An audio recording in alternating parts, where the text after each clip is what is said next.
Good evening, welcome to Vape Talk UK. I didn't expect that live button came up a little bit quicker than I anticipated.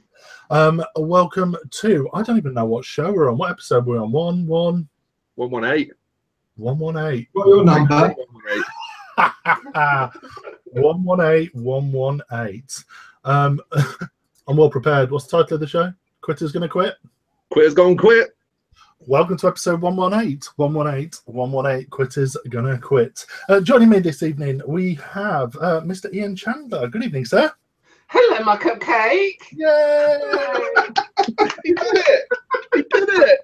I've got 7. Oh, yeah, all right. Oh, not three bad.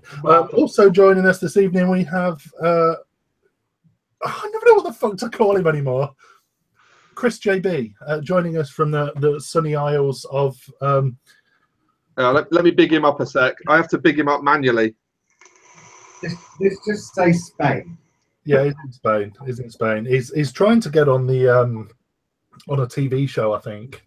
I think they're staying at the same hotel as what's filmed. Benidorm, is it? No, it's not there. So yeah, they're enjoying Tenerife. Also joining me this evening is Dale Wilkinson, Mr. TYV. Good evening, sir. Yeah, mate. You having fun this week? I am. Well, to a point. As much fun as you can have. I'm with him. With me. So, I'm just trying to work out if that's the name of the hotel backwards on the back of them there curtains. It is, yeah. I know what I'm trying to say. Quick, mirror your image. Oh yeah, we can do that. No, stop blinding me with science. I don't fucking do that. I presume we can do that. I'm very limited. Here we go. It took me 2.5 hours to get into it here yesterday. Can't even see it on mine. Also joining us this evening, we have Mr. Stuart Woodicker. How are you doing, buddy? Evening. You all right, everyone? It's all a bit weird tonight, isn't it? It's a bit of a jumbly show, isn't it? We got all these extra faces around. It's throwing me off my game a bit. It is. I think we have to get used to new faces, don't you? I do think now is a good time to get used to new faces.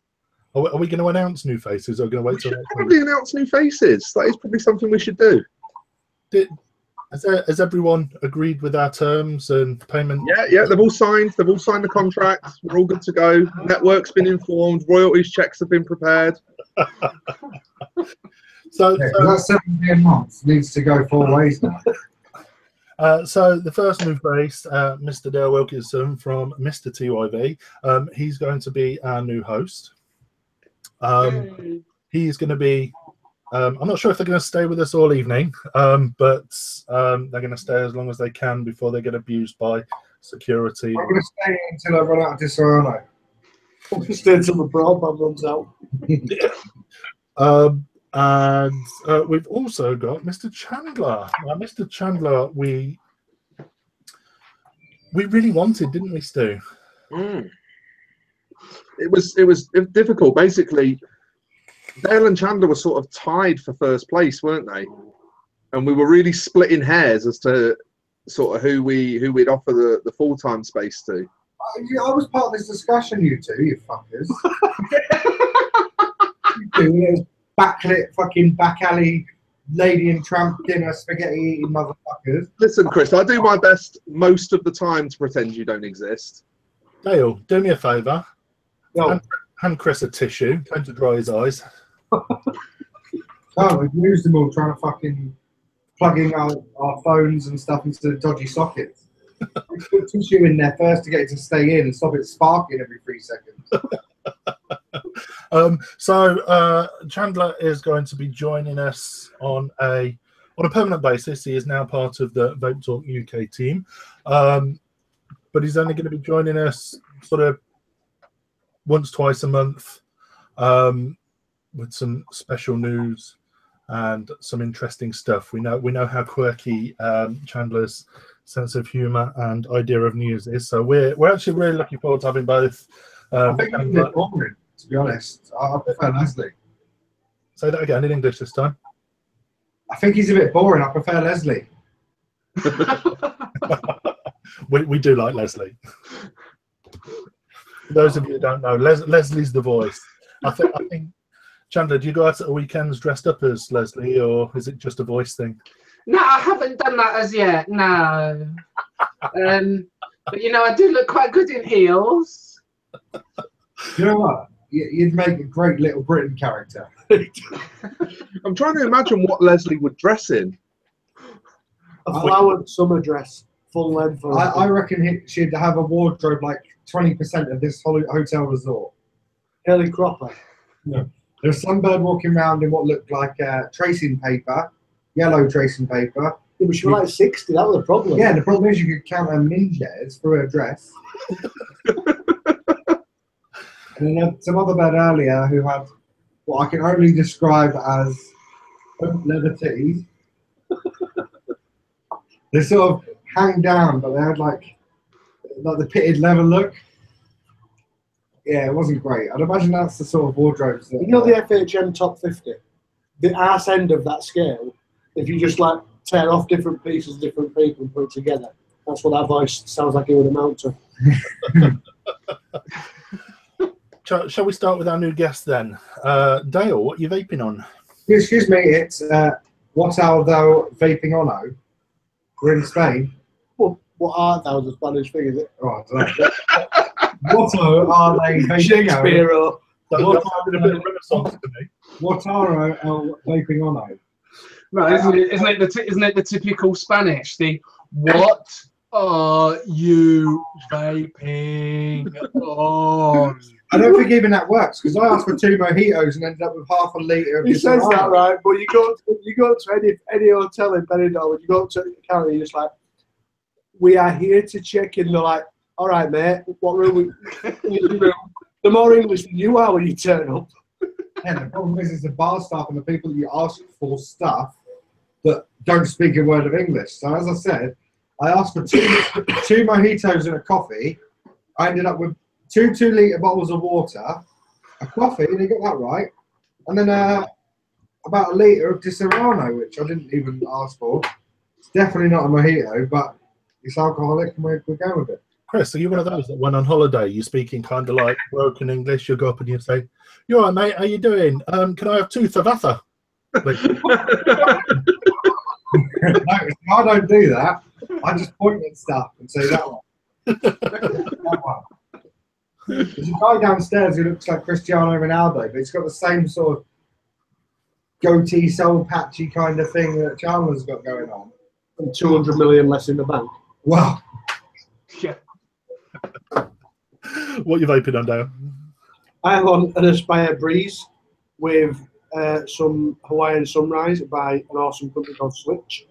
And obviously Jack Vapor. That's in my Paranormal and Clito. Did you decant that big bottle, Dale, or is it? I did. I have a tendency to throw 10ml bottles away when they've got what I class as dregs in them, and dregs turns out to be about 6ml apparently. So Lindsay, my wife, went through and said, "I'm going to tip all your dregs into some 60ml bottles." She got 8 60ml bottles out of my dregs. So yeah, that's a decanted bottle. Jesus. I think I need to start doing that with my Heisenberg. Mental, man. How much you get out of it? Don't go in the bin. I don't have the patience to sit there and let it drip out, whereas Lindsay will just, well, she's obviously got no better to do. Well, the worst thing is there was about 12 60ml bottles on his side, and he's like, "Open every one. Is that raspberry? Is that raspberry? Is that raspberry?" Well, because I make test samples of new flavours I fuck about with at home. Like when I'm bored, I just try and make new juice and put new juice together. So I've got shitloads of them. They all look the same fucking colour, but one of them will be grape something, one of them's fucking pomegranate, and there's some raspberry there. He's been vaping the same flavour for fucking 4 years, all day, every day for 4 years, and he tastes it, smells it, and he still can't tell if it's raspberry or not. Because I've been vaping it for 4 years. It doesn't taste anything fucking raspberry. Oh dear. Vaping on, mate. Who? Chandler. Me? Oh, right, sorry. Chandler, Hello. what are you vaping on? I'm vaping. That was very Yorkshire. I quite like that. I've got my Infineon Oh, Look at that, in it shiny. it's really pretty. I got an infinity amp, and I've gone and stuck a gold tank on the top. Oh wow. Just well, there you go. I've got a troll on there, and I've just bought some nichrome wire. I've not used nichrome before. Oh really? No, never used it before. So Welcome to 2015. Oh, thank you very much. I haven't got a clue what I'm doing, so I made up some Claptons and just stuck some Claptons in, and it's ridiculously, it's like 0.25 or something. Yeah. So yeah, I got that one, and I've got in there Yogi. You're my number one bear. From Chef Flavors. So it's a strawberry yogurt. Very nice. Right. So it's not like Yogi, the granola bar liquid that's very well known.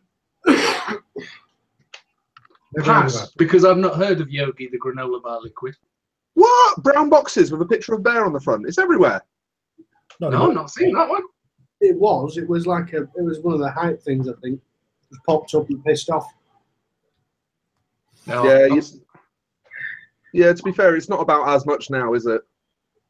I've noticed that liquids seem to be regional. You get certain flavors. You get the Yorkshire Vapor and stuff up north, and then different areas. Like you've got Riot Squad seems to be Midlands down south a bit. I've never seen Riot Squad up here. You see, Riot Squad I have never seen in Leicester. I've never seen in our immediate area. I know we stock TYV, and I think there's a couple of more in the Midlands area that also stock TYV.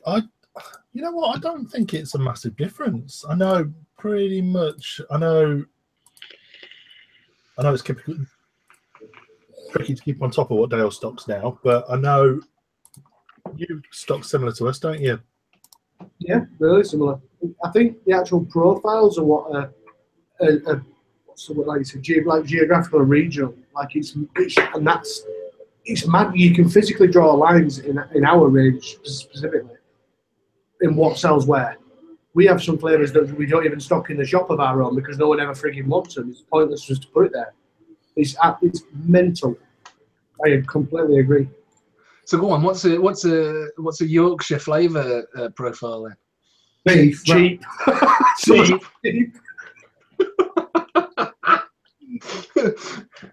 Well, yeah. I practically did a shift in the shop on Saturday. It's amazing what flavours people actually buy. I think I sold probably about 30 bottles of Hangs then, about 25 bottles of V juice, some stuff that I wouldn't ever bother vaping. But it seemed to sell well. People liked it. Just strange. You just get horses for courses. The weirdest one I've known geographically is butterscotch based flavours. Like we have butterscotch custard, and those are the toffee flavours. So those sort of rich caramelly sort of vapes, the Midlands go absolutely batshit crazy for. Whereas we might sell one bottle of butterscotch custard in a fortnight in our shop. Whereas I know that places like Evo, Shades, that fucking flat. Every time we do Expo in Birmingham, it's the first flavour we sell out of. Butterscotch custard's your best seller in our shop. It's mental. Like, as soon as you hit like Midlands and down, that's it. Fucking toffee, butterscotch, dark. Maybe it's to do with the souls down there. That would make sense. I'm trying to think what your bestseller is for us, Dale. Key lime cheesecake. That's because Lindsay steals it all. It's back now, isn't it? Is it actually back?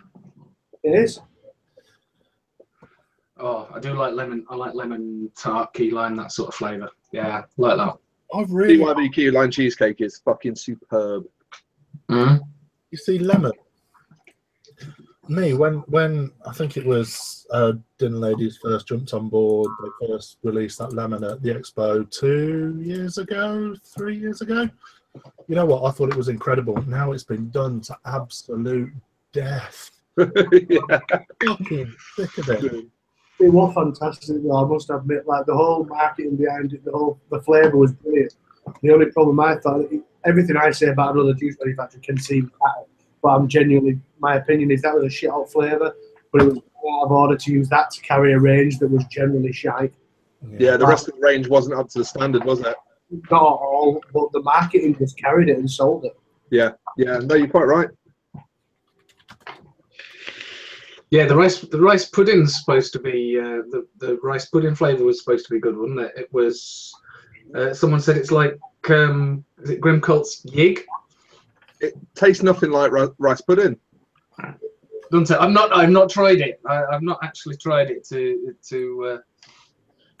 I mean, I've had rice pudding flavours that taste exactly like rice pudding, and this tasted nothing like rice pudding.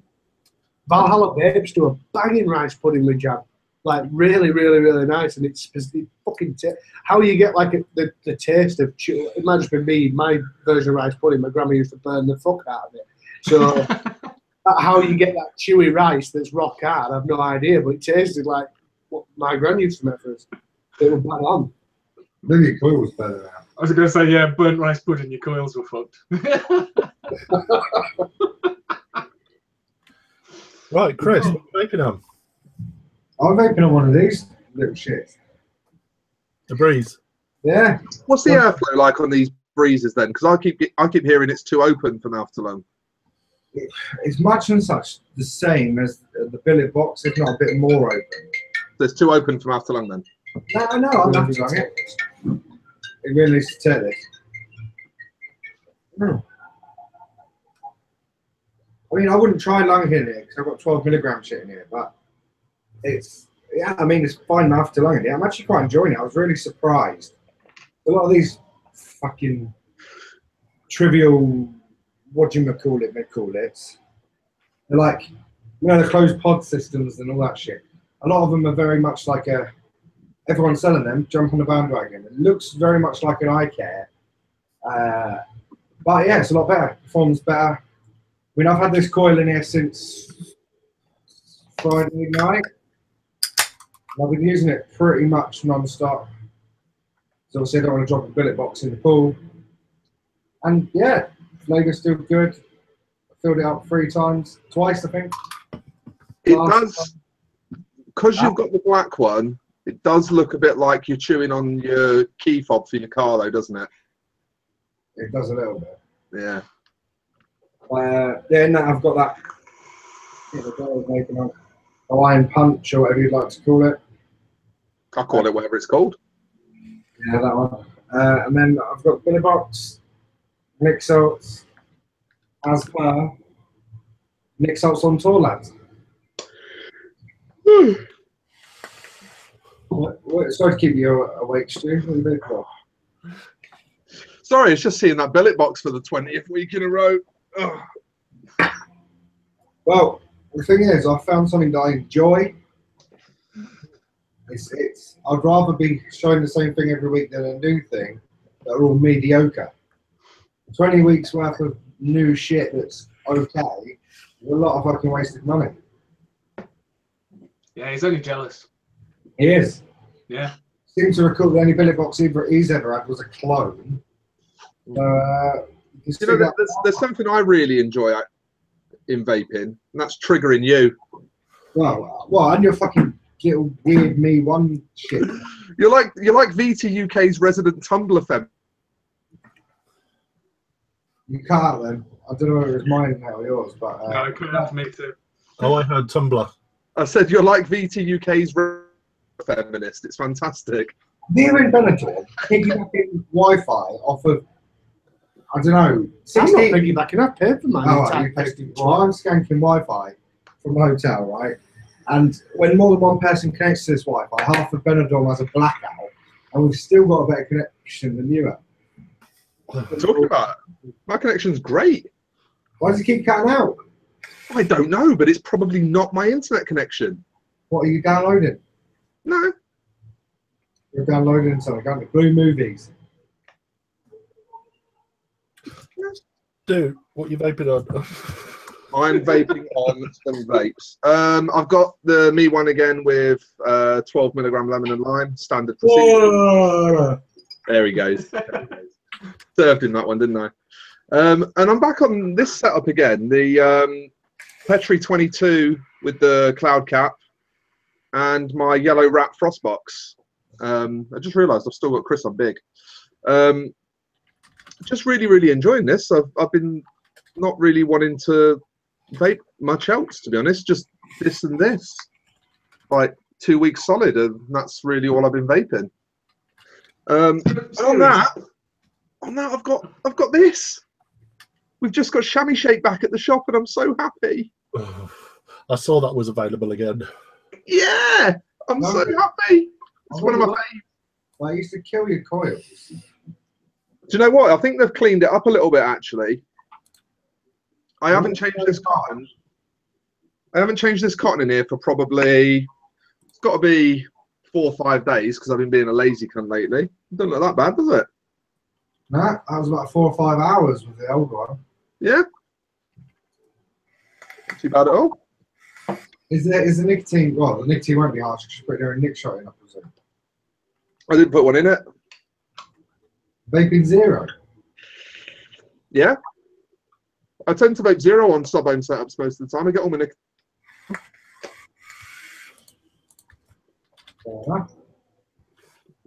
Talking of mouth to lung, I got mine going.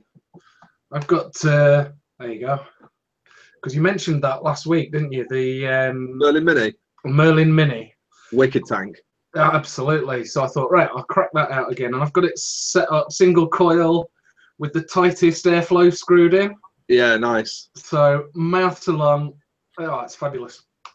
On my antique Smok X-Cube Mini that glows. Wow. Oh, I want to get myself one of those, you know that new Vandy Vape Berserker? Yeah, there's not the tank that goes on the top. Yeah. They're not supposed to be very good, though, are they? Well, I've seen some good reviews and some bad ones, but it's just interesting that someone's decided to put a mouth to lung tank out in what is probably the pinnacle year of Clouds Bro Clouds. Mouth to lung, I think, is making a comeback. I hope so. Haven't they also dropped the Pyro as well recently? I didn't see the Pyro. People said mouth to lung were coming back last year, and they got it fucking absolutely wrong.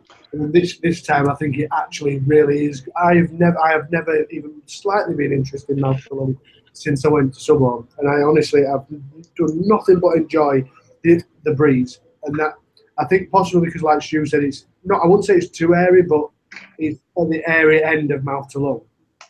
I mean, I only picked that the other day because I'd left my other one at home, and that coil had been in 3.5 weeks since we opened it when we first got delivery, and it's still going. So I just think that for me, for my mouth, I don't like the Nautilus 2, for example. That didn't work for me, but I think that was just shit up. And I now think the time is coming back. Can I just say, Stu, your Chew, is it Chew? Chew, yeah. Chew, that's what I've got in here. It's fabulous as a mouth to lung flavour. Oh, nice. The only problem is it's only friggin' 3 milligram. Give it a try with a cup of tea. We call it Chew and a Brew.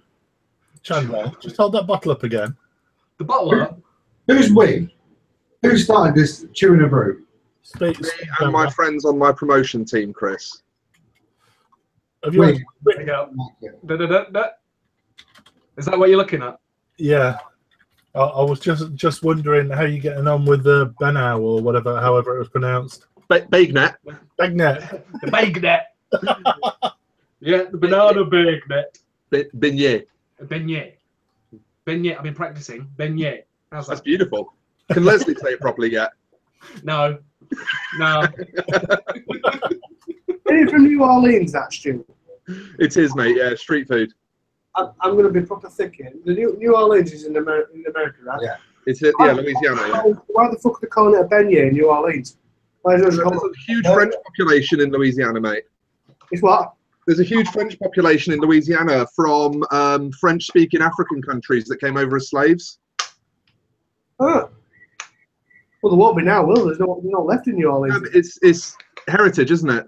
In the same way that there's still a part of Canada where everyone speaks French for no apparent reason. Yeah, but we only speak to 1 or 2 of them. Yeah, we that off because They get right aggressive, that lot. It's all that hockey, mate. They used to just be able to have a punch up whenever they want. I mean, we still call poutine chips, cheese, and gravy. Poutine isn't cheese and gravy. It's tater tots, curd and gravy. Not fucking Vladimir Putin. Who would name Poutine. cheese and gravy after a Russian knobhead? It wasn't named after him, was it? Clearly. Putin. It's the fucking Canadians for you, isn't it? Cheese, chips, and gravy. It's the national dish of Canada, isn't it? Saying that, that's pretty much right. Yeah. Bolognese and gravy. Daniel's got this, because we're all inclusive, you don't really get a limit to what you can eat. So instead of like making 3 or 4 trips and trying 3 or 4 different things, they'll just pile us all on one plate. So he's the only person I've ever seen that's had like bolognese sauce, gravy, fucking God knows, all mixed onto one plate. It's the Sounds glorious. Imagine a smoothie on a morning, but not blending it. Same thing. And now just fruit. Yeah, but I mean the same sort of principle. You get all your shit on Fruit. Yeah, but what I mean is I could go and blend that into what it would be probably a fucking grim smoothie, but the point is still there. It's an unsmoothed smoothie. Bit of everything. It's fucking rotten, whatever it is. I think your guts sort of verify that. Yeah, I'm suffering a bit. Who's next? Who hasn't been yet? Dolan, have you been? Me. I've got a few on the go at the minute, and a few more than I should have because I lost one earlier, and I had an absolute ducky fit. I was actually going to do a third hand check for this show, and I gave up on it before the show because it was so shit. What was it? No, more on that later. So, fucking hell, greedy. No, I lost it earlier. I had to go and get the emergency one out of the car. Look at that brown destabilized wood. Don't set me off, mate. Don't set me She's got off. the sweatiest hands in the world or something. It's just gash, isn't it? So yeah, Heisenberg 12 milligram, Nautilus 2. Friend of mine gave me a trillion at the weekend. And I thought, you know what? I'll give it a blast. I've heard okay things about them. It's just a sub-tank. It is just a sub-tank. Sub-tank thing, a Kanga sub-tank or a sub-tank thing just a sub-own tank? Don't get me wrong. It's pretty. It don't leak. It's well machined. The aesthetics are good, but it is just a sub-tank. I mean, it's just a poshed up version of the Atlantis, isn't it? But that's kind of what I like about it. You can get an RBA for it. The RBA wasn't very good for me, but for people that like lower builds, higher builds, they'll probably get on quite well with it. It's just a simple sub-tank with decent flavour that uses a good, reliable coil head. If you're in the market for something like that, it's fine. Jay's question, Trillium. Eden Mods. It is Trillium, isn't it? I've not just got completely... James Clark seems to be very interested in talking about the Zomo Laser 255 GT this week. He's mentioned it a couple of times. I'm also vaping on the Zomo Laser 255. Molly with the Odus Atty on top. Single coil, 0.2, I think I'm running at. Yeah. Yeah, mesh RDA. Have you tried it on a Spronker? I've not, no, I've not. I was actually really surprised at how well it performed.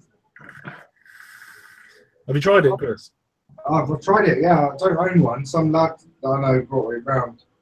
I picked up this thing using this mesh, right? I'm like, yeah, I know what it is. So it's giving me back shit. He goes, no, try it. They on a Spronker. It's actually really good. Like, on a Spronker, I'm not sure. I think part of the fact that obviously when you're squonking it, it's packed out with wick. You're essentially straight saturating the wick, which is an issue that I have with squonking. Is that I constantly feel the need to check inside the RDA to see whether it's actually juiced. And you don't have to have that when the juice is going directly into the cotton. which was a bonus. But it was actually all right. I was really surprised by it. I'm tempted to get one just to try it again and see whether that's the one. You see, for me, using it as a squon cardier, I think you get through your juice quickly. Yeah, probably. In my opinion. I am also still undecided about the Soy X. What is this drip tip? Huh? This drip tip, what is that? I've seen them everywhere. What, that drip tip? Yeah, where's it from? SOI. Oh, is it? I'm sure Scott's just over there. Scott's got one of them. I saw someone post one. Really look really nice then. See, because when I had my SOI X, they had that shit stock drip tip they had on the old ones. Yeah. No, I got the, what is it? I don't even know. The stainless cloud cap, is it? No idea. But yeah, the the cap that comes with it, that's a different drip tip. But yeah, that's the standard. Ah, right. So it's like a custom cap for it. Yeah, it's like a different cap. I've seen a few of them knocking about. Yeah, it looks really nice. That drip tip. It does. The airflow is not my cup of tea, but I berated it last week anyway. And on that, I am vaping on Riam from Digby's. Ooh. Oh yeah. Yeah. You've not seen Digby's for a while. Digby's, no, they're still going. Yeah, they relaunched their entire range, and to be honest, impressed.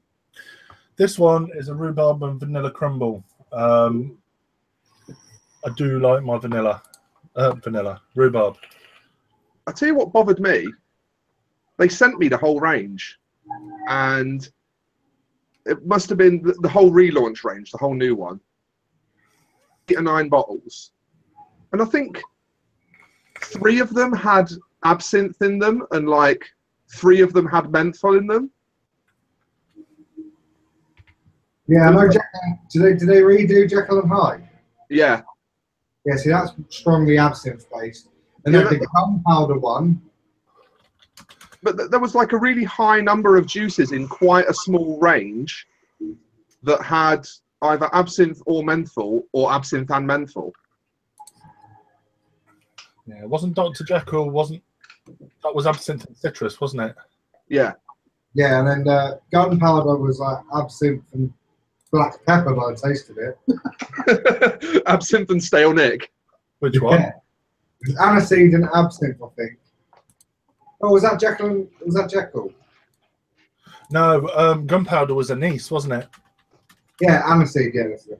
Fucking hell, go for some strong flavours out there, Jesus. But As well, because you vapor 3, and because of all the hit from the absinthe, the hit from the aniseed, the hit from the fucking menthol, it was like vaping a 24.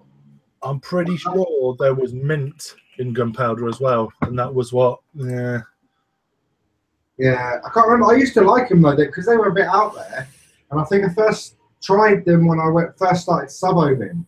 So I drastically reduced the nicotine intake I was having, because I've gone from mouth to lung in sort of 24 milligram to sort of using 3 or 6. I can't remember what it was, because I'd found that dripping 24 milligram didn't work. So I think the extra throat hit that I got from those mild ingredients helped. But then obviously as you mature through vaping and you realise that it's not safe to be dripping 24 milligram or whatever, blah, blah, blah. Yeah, it got to a point where I was trying it then with a fresh perspective and it just wasn't enjoyable. Right, I did that with, do you remember Dr. Stanley Snake Oil? I used to, Dr. Stanley Clark Snake Oil, I used to love that. Loads of people used to be on that. I've never tried it. The thing is, I used to get it from 2 different places, 2 different shops, and online. And I used to all have like really dodgy looking labels. Like Dr. Stanley Clark had got a Dymo and gone nuts with it. I think loads of people. Well, that was the first big clone liquid, like the first one that people, like everyone now tries to replicate Heisenberg and whatnot, Yeah. just to get it like every man and his fucking dog's got a Heisenberg option. No, it's just blue slush, blue this, blue that. It's all fucking blue coloured. Wasn't that the first one that people just tried to proper smash out? Yeah, I think that and Red Astaire, everyone was making a copy on. Fuck me. There's 3 giant TVs around the swimming pool. And every time this advert comes on, I get blinded by it. I'm not joking. It must be about 120-inch TVs, bigger. Yeah. 180-inch.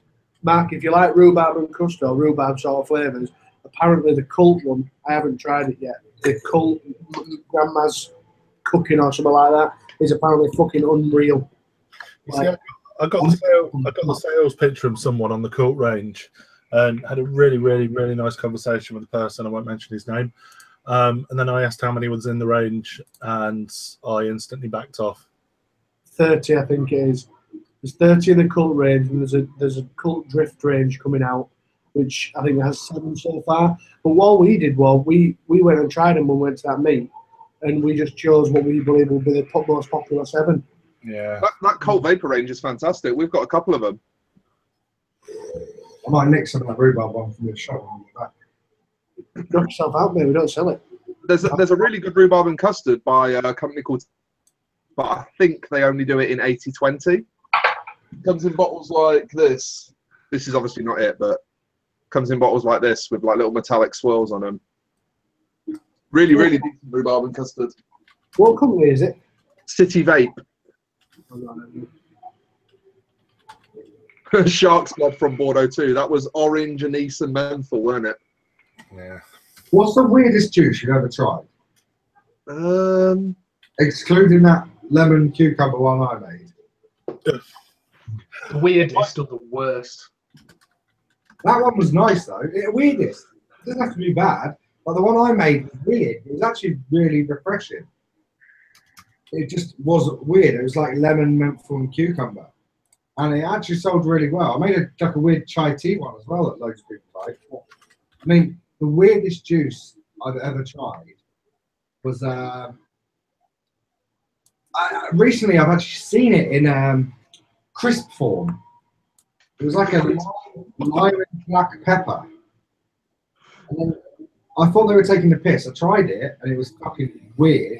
It wasn't necessarily bad. It just wasn't necessarily good. Lime and black pepper. Yeah, and yeah, and then I was. Steak sauce. Sorry. The sauce you put on your steak. I don't know. It was really like fruity, but it had like a bitter edge to it at the end. It didn't taste like pepper per se, but it was strange. And then yeah, so I was telling someone about this, and I went into a shop and I saw on a packet of crisps lime and black pepper. And I was a bit weirded out because I thought maybe I was seeing things. But no, it was really released as a liquid print, and it was really released as a packet print. The packet makes sense. Well, yeah, it didn't make sense as an liquid, but it was actually not the worst I've ever had.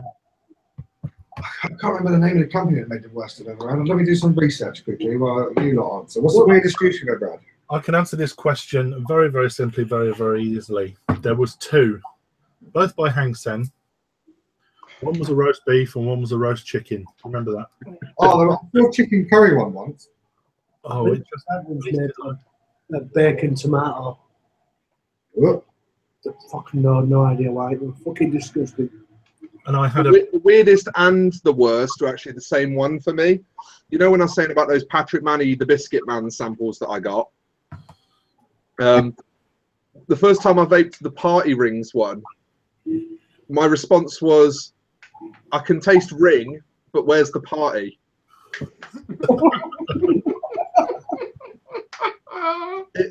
It was, I can't describe to you what it tastes like. It was that weird that even after 10 years as a professional chef and tasting countless vape juices over the last five or so years that I've been vaping, I honestly can't tell you what it tasted of. I have no fucking idea what it tasted of. But it was just disgusting. It was just... It must have been that dodgy batch from Expo, because he's a really nice bloke, his Patrick. Well, we got it sent to our shop separately, and it was ages after Expo. We didn't pick it up at Expo. So I couldn't comment. I've not tried it. Yeah. Oh, it was genuinely. You know, like when you retch instantly when you taste something. It was like I spat my vape out. What about the cleverest juice you've ever tried? The cleverest. Oh. The worst one I had, sorry by the way, but was Norseman Vapors. Do you remember them? Yeah. What was the dark green one they made? Because I can't find it. They seem to have closed down now. It's like swamp ooze or arse swamp or swamp gash or something like that. Swamp. It was fucking disgusting. The profile was something like kiwi and watermelon, but it tasted like kiwi and my nan's arsehole. What do you mean by cleverest juice? Cleverest, the one, I don't know. Do you know when you taste the juice, you're like, oh, fuck me, that's clever. Again, I know what mine is. Definitely. Philip Rock Grand Reserve. Fucking clever, 30 quid a fucking bottle. Yeah, it's fucking expensive. It was 25, 30 quid for 30 mil. And it was aged in sherry casks. It was steeped in sherry casks like they do with bourbon whiskey. And it was like hazelnut, coffee, cream, vanilla, banana, and then you got this like sherry flavor. And you could taste every single fucking layer of it, but it like hit you in waves. And I remember the first time I tried it, I was just like, this is not even possible. Like, I don't understand how this could be done. For me, going on clever, I really don't like the guy who makes it now after a fallout, but shockingly. The Mrs. B's True Dairy Custard from a lad called Matt Bolster, I think he's called, down in near Shrewsbury. The reason I say that's the cleverest, and I say this even as someone who makes custards, with custard vapes, I don't think any of them taste like custard. I think they have created a custard-esque profile, which is now vaping people, vapors regard as a custard. So you taste that specific area of flavour and that's a custard. But it's like a self-defined vaping custard. His legitimately tasted like ambrosia, like straight up fucking actual custard. 100%. So whether that's classed as clever or not, I don't know. Accurate, maybe. But yeah, I mean, they do a custard cream biscuit as well, don't they? That Mrs. B's. It's a different Mrs. B's. I've got to put it because he only does one flavour. The letter B as opposed to the word B-E-E. Yeah, the letter B. Yeah, that's the one that I tried, the letter B, not the word. Oh, right, I didn't know they did a biscuit one. Yeah, there was a custard cream one that I got. I got a 30 ml of it, and it fucking blew me away. It was exactly like custard cream biscuits. Are you all custard vapors? Do you all... I love custards. It was taking me 3 years, but I've full circled back to it now. Right. Yeah. Yeah, I quite like custard. I mean, it's the Hakucho's a fantastic custard.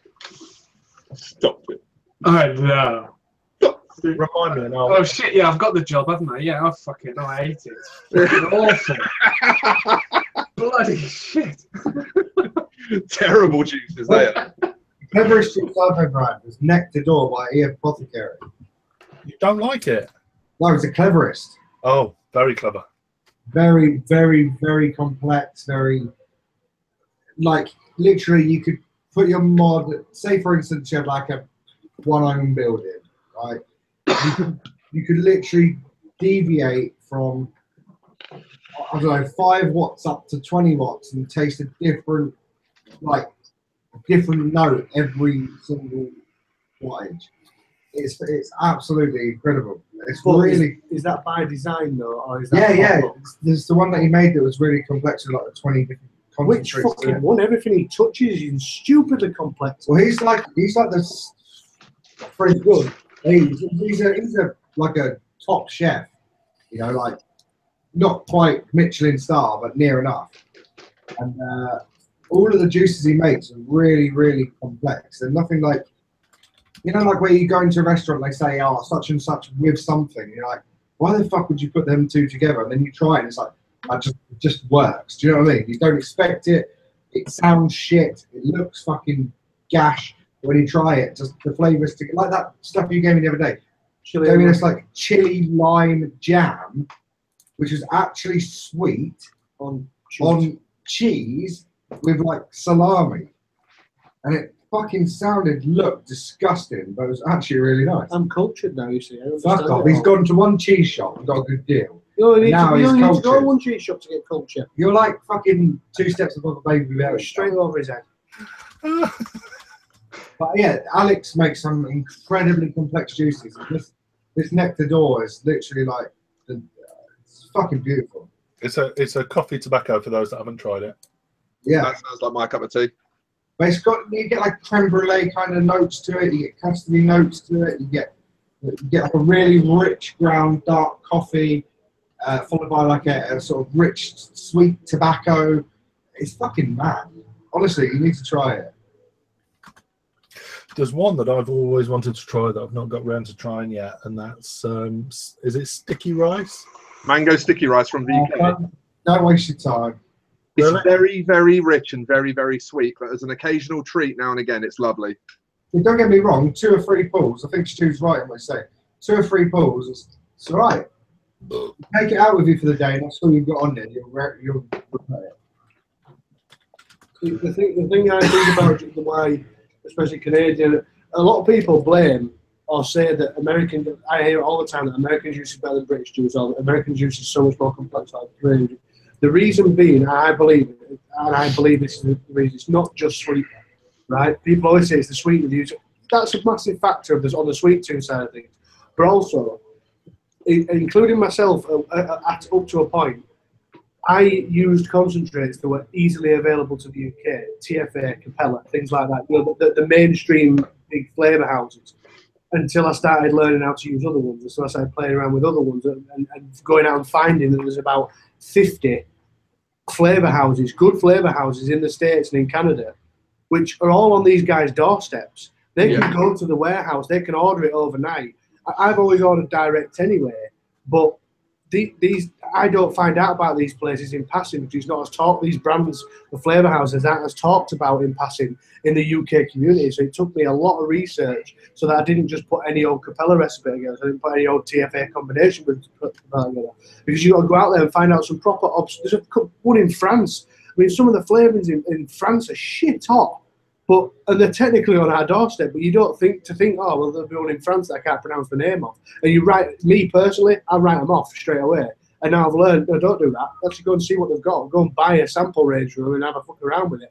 And some of the stuff we've got queued, I'm not doing this to plug, but some of the stuff we've got queued up to come out from that sort of research is mental. Like, completely different to what we've ever done. And I think that's another reason why some of the really complex shit that comes out of Canada and that is because they have access to this sort of easy research. I wouldn't say it's an easy job, but I mean, have easier access to the sort of shit that we've got to struggle to find, which is fantastic, because then you get stuff like the Apothecary existing, which is great for the market. Definitely. So even with there is a tendency on the rare occasions that you do get to try European juices, that they are usually more complex and more interesting and a bit different. Look at Bordeaux 2, that's a good example. Bordeaux 2 did really well over here, and all of their flavours were really complex. There was a lot of unusual flavour combinations and that kind of thing, you know. Yeah, I mean, even like thick oil, it's a lot simpler than what Alex makes, but it's still, they're just incredible. Really, really nice all round. You think it's simpler, Chris? Well, Try and fucking make it. Well, it's not simpler in the sense that you know.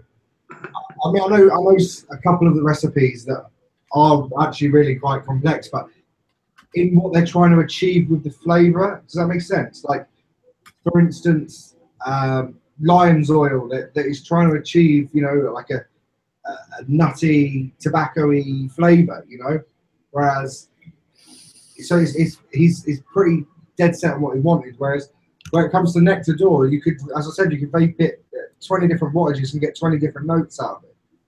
I would say the same thing's true of lion's oil. Well, that was probably a bad example, but yeah, you chose the most complex one in the range. Butter oil, that's much more basic. No, I'm only going on the ones that I know the recipes of. Yeah, Canadian juice is nice because it's full of politeness. Yeah. Another go at the Canadians. Also, they're not very. Like Max went out of his way to not use sweetener to start with. I think he's added a little bit to a couple of the later ones, but to start with, he managed to achieve what was quite hard to achieve back then when you first came out of it was that coming out with a vape that had a sweet edge to it that wasn't sweet. That makes sense. Rope, I've just seen Rope Cut in the chat. That's shit hot, that stuff. I fucking love that range. Rope Cut's fantastic. And the guys are fucking ace. We met him at, Never I think heard it of was 2016, we were in Expo. And Mark from Rome, we knew him and we were all chatting. They're fucking great guys. They're really good guys. Yeah, Red Cut's all tobaccos, Chris. It's tobacco with custard, with coconut, with I rum. think you might have told me about that before, actually, Stu. Yeah, they're an incredible line, mate. Really, really good. And when they come over to Expo as well, they just wanted everyone to try the juice. So they were selling it cheap as fuck. It was like 3 bottles for a tenner, and they gave us a T-shirt as well. Yeah, someone told me about it. It was either you or Alex from the Apothecary. I remember someone actually telling me about the line of all these mad tobaccos. Yeah, the biggest problem with that line was it was only available. I don't know if this has changed now, but available from House of Vapes, and they were charging 18 quid for 30 mil, so no one wanted to buy it. The House of Vape stuff is very, very, very good. I've got a Might look into that for you, Matt. I've got a bottle of Cigarello, something like that. Honestly, it's incredible. See, that's one thing I can't master, so I stay away from it. I have tried and I've just going owl up, and I admit anything I try tobacco at, it's just something new. I won't wash my floor with it. Oh, vape clubs. So, A lot of people are using the absolute concentrates, though, aren't they? They're actually using tobacco-drawn flavors. NET. Yeah. Oh, can I just mention, before we move on to our main topic this evening, I want to give a big shout out to Craig Nichols. Mate, that's exactly how it's done. And the rest of the team know what I'm talking about. Yeah, that's that done. yeah, rope cuts available at Vape Club. Cool. Yeah. Are we staying for the main topic? Yeah, well, I've got data left. I may as well. He's got data left. Chandler, over to you, mate. Oh, yes. all right. I wanted to. Oh, now this is where I'm gonna have to get technical. Excuse me, can you get Leslie on the phone, please? Oh, it's what? Can you get Leslie on the phone, please? I'm sorry. I'm not here. I've gone to the toilet. Very long shit. Yeah. You're preempting the podcast, though. Anyway, no, that's by the by. Right, okay. How the hell do I share my screen? Wait, can I just say, you better be trying to kill her off in some mad toilet accident. That's an idea, isn't it? Don't do it. I'm not ready for the plot to go in that direction yet. We can't kill her off. Too soon. They'll do a dirty den from EastEnders, and she didn't really die in that river. Yeah, don't go George Martin on us. Oh, right. There you go. Can you see my screen? I need to stand up. This chair's giving me a dead arse. Back in a sec. Right. I just wanted to talk about the StopTober. Have you noticed? Have you heard the news about StopTober? Have you seen the TV advert? I haven't seen the TV advert yet. Have you seen it? Let me see if I can find it. Yeah, I've not seen the TV advert either because Please carry on. I don't really watch much telly, but I do know about it. Okay. Well, basically, StopTober is actually encouraging e-cigarette use to quit smoking, which kind of makes sense when 53% of people have used them to stop smoking. So it kind of makes sense, really. Albeit, I mean, what do you think to the picture of an? Oh, look, this is how an e-cigarette looks.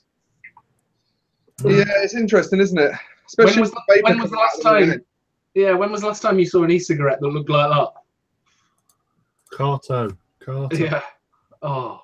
But the thing that I got. So yeah, there's the advert. That's all I've seen of the advert. This bloke with a. Do you want me to share the advert now? Let's just play. Yeah, let's watch the advert. Go on. Mute your mics then.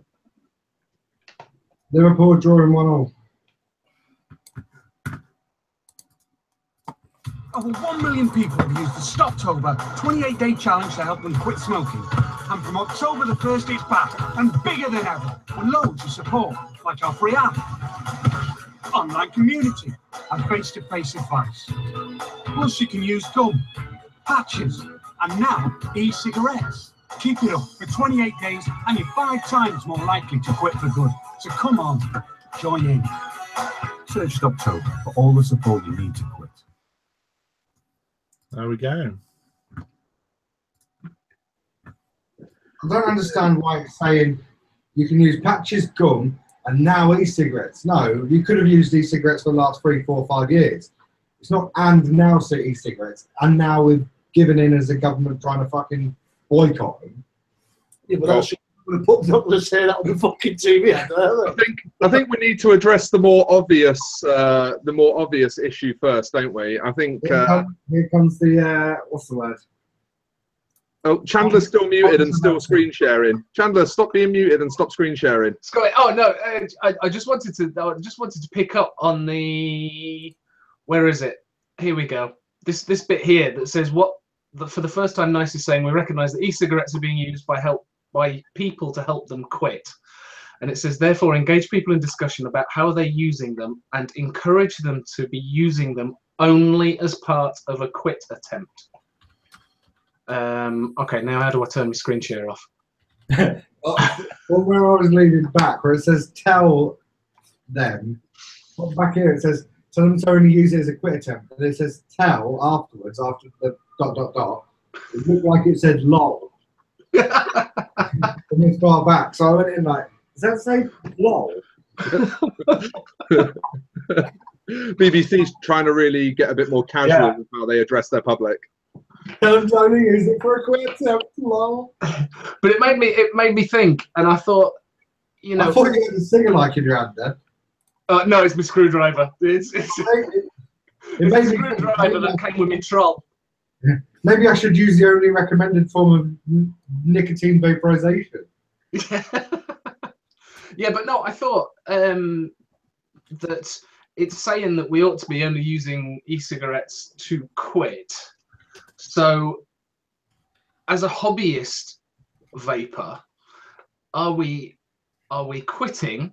Because when I quit cigarettes, I said, right, I'm going to quit. I'm going to buy an e-cigarette. My wife actually went, you're not buying one of them e-cigarettes, because what will happen is you'll just end up smoking that, and you'll be just as addicted to that as you was cigarettes.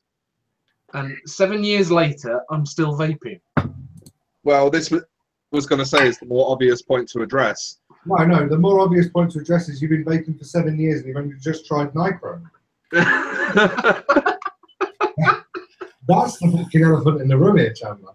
So the thing is, right, vaping, if you speak to the majority of vape companies, the majority of advocates, the general consensus is that vaping is not for quitting, it is a healthier alternative.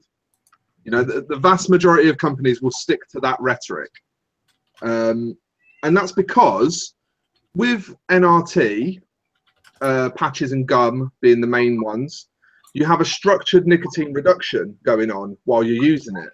So you'll start off getting X amount of nicotine, and there'll be a plan, and over the space of time, your nicotine will slowly descend, slow enough that you shouldn't notice it too much, but eventually your dependency will be so low that you can just come off it. But that's no different. Sorry to interrupt. You were saying today that you now vape 0 milligram. Okay. Only in my sub-ohm setup, so vape 12 on my mouth alone. So it's no massive difference. You know, I know people. I've got customers that started at 18, actually started at 24, but obviously prior to the TPD, and they've wheedled themselves down to 3 milligrams. And I had a conversation with a woman the other day, and she was like, I think I'm ready to quit. And I was like, you know what? Good on you. Good on you. She's used electronic cigarettes. She has used them, and all she's ever used is pen-style e-cigs. And she is ready to quit. She's ready to try and stop. You know, she's down to 3. And, you know, fair fucking play to her. She's... Yeah, but that's what I'm saying. Like, it does happen, and it can happen. But vaping isn't really structured in a way for that to happen, because that's not really what the product is for. You know what I mean? Like, the idea is supposed to be you choose a nic level that satisfies you and you're vaping. People can make it work for them, but the nicotine drops, you know, most companies manufacture in 0, 3, 6, 12, 18 nowadays. There's no 15, there's no 9. So apart from 3 to 6, 3 only really existing to satisfy sub-ohmers by and large. From 6 to 12, it's a 6 milligram drop, and from 12 to 18, it's a 6 milligram drop, which is actually a big drop in terms of the effect it has on you. It's a really noticeable drop. Yeah. Meaning that, and what I did, and what I recommended loads of people to do is, if you're coming down from 12, or like you say, no 15, I did it from 18. So I bought an 18 and a 12, mixed the 2 juices together. Guess what? 15 milligram juice. Yeah. But this is the point, is with vaping, you have to be much more savvy. You have to do a lot of figuring out to make it easy to step away from the nicotine dependency side of things. So it's a little bit misleading to be telling people to quit with vaping. It feels to me a bit uncomfortable. We should be we should just stick to our guns. We've always been saying healthier alternative, healthier alternative, healthier alternative. The thing is, you are quitting smoking. They weren't released as a healthier alternative. They were released as an additional form of smoking cessation. They weren't there to replace the 20. They were there to replace the 20 a day with something healthier whilst you whittled down to quitting. The end game was that to be your first step from fags to something else to give you that smoking cessation. That was the original plan of it. I mean, I know countless people. Almost, I would say almost anyone I speak to that isn't a hobbyist vapor. I mean, even some mad drunk bird in the hot tub today. Anyone I speak to that is a vapor, the first thing I tend to say, I don't know why, is, what strength are you on? I don't know why. It's like the whole cabbie conversation. Been busy today. Yeah, I tend to ask people what strength they're on.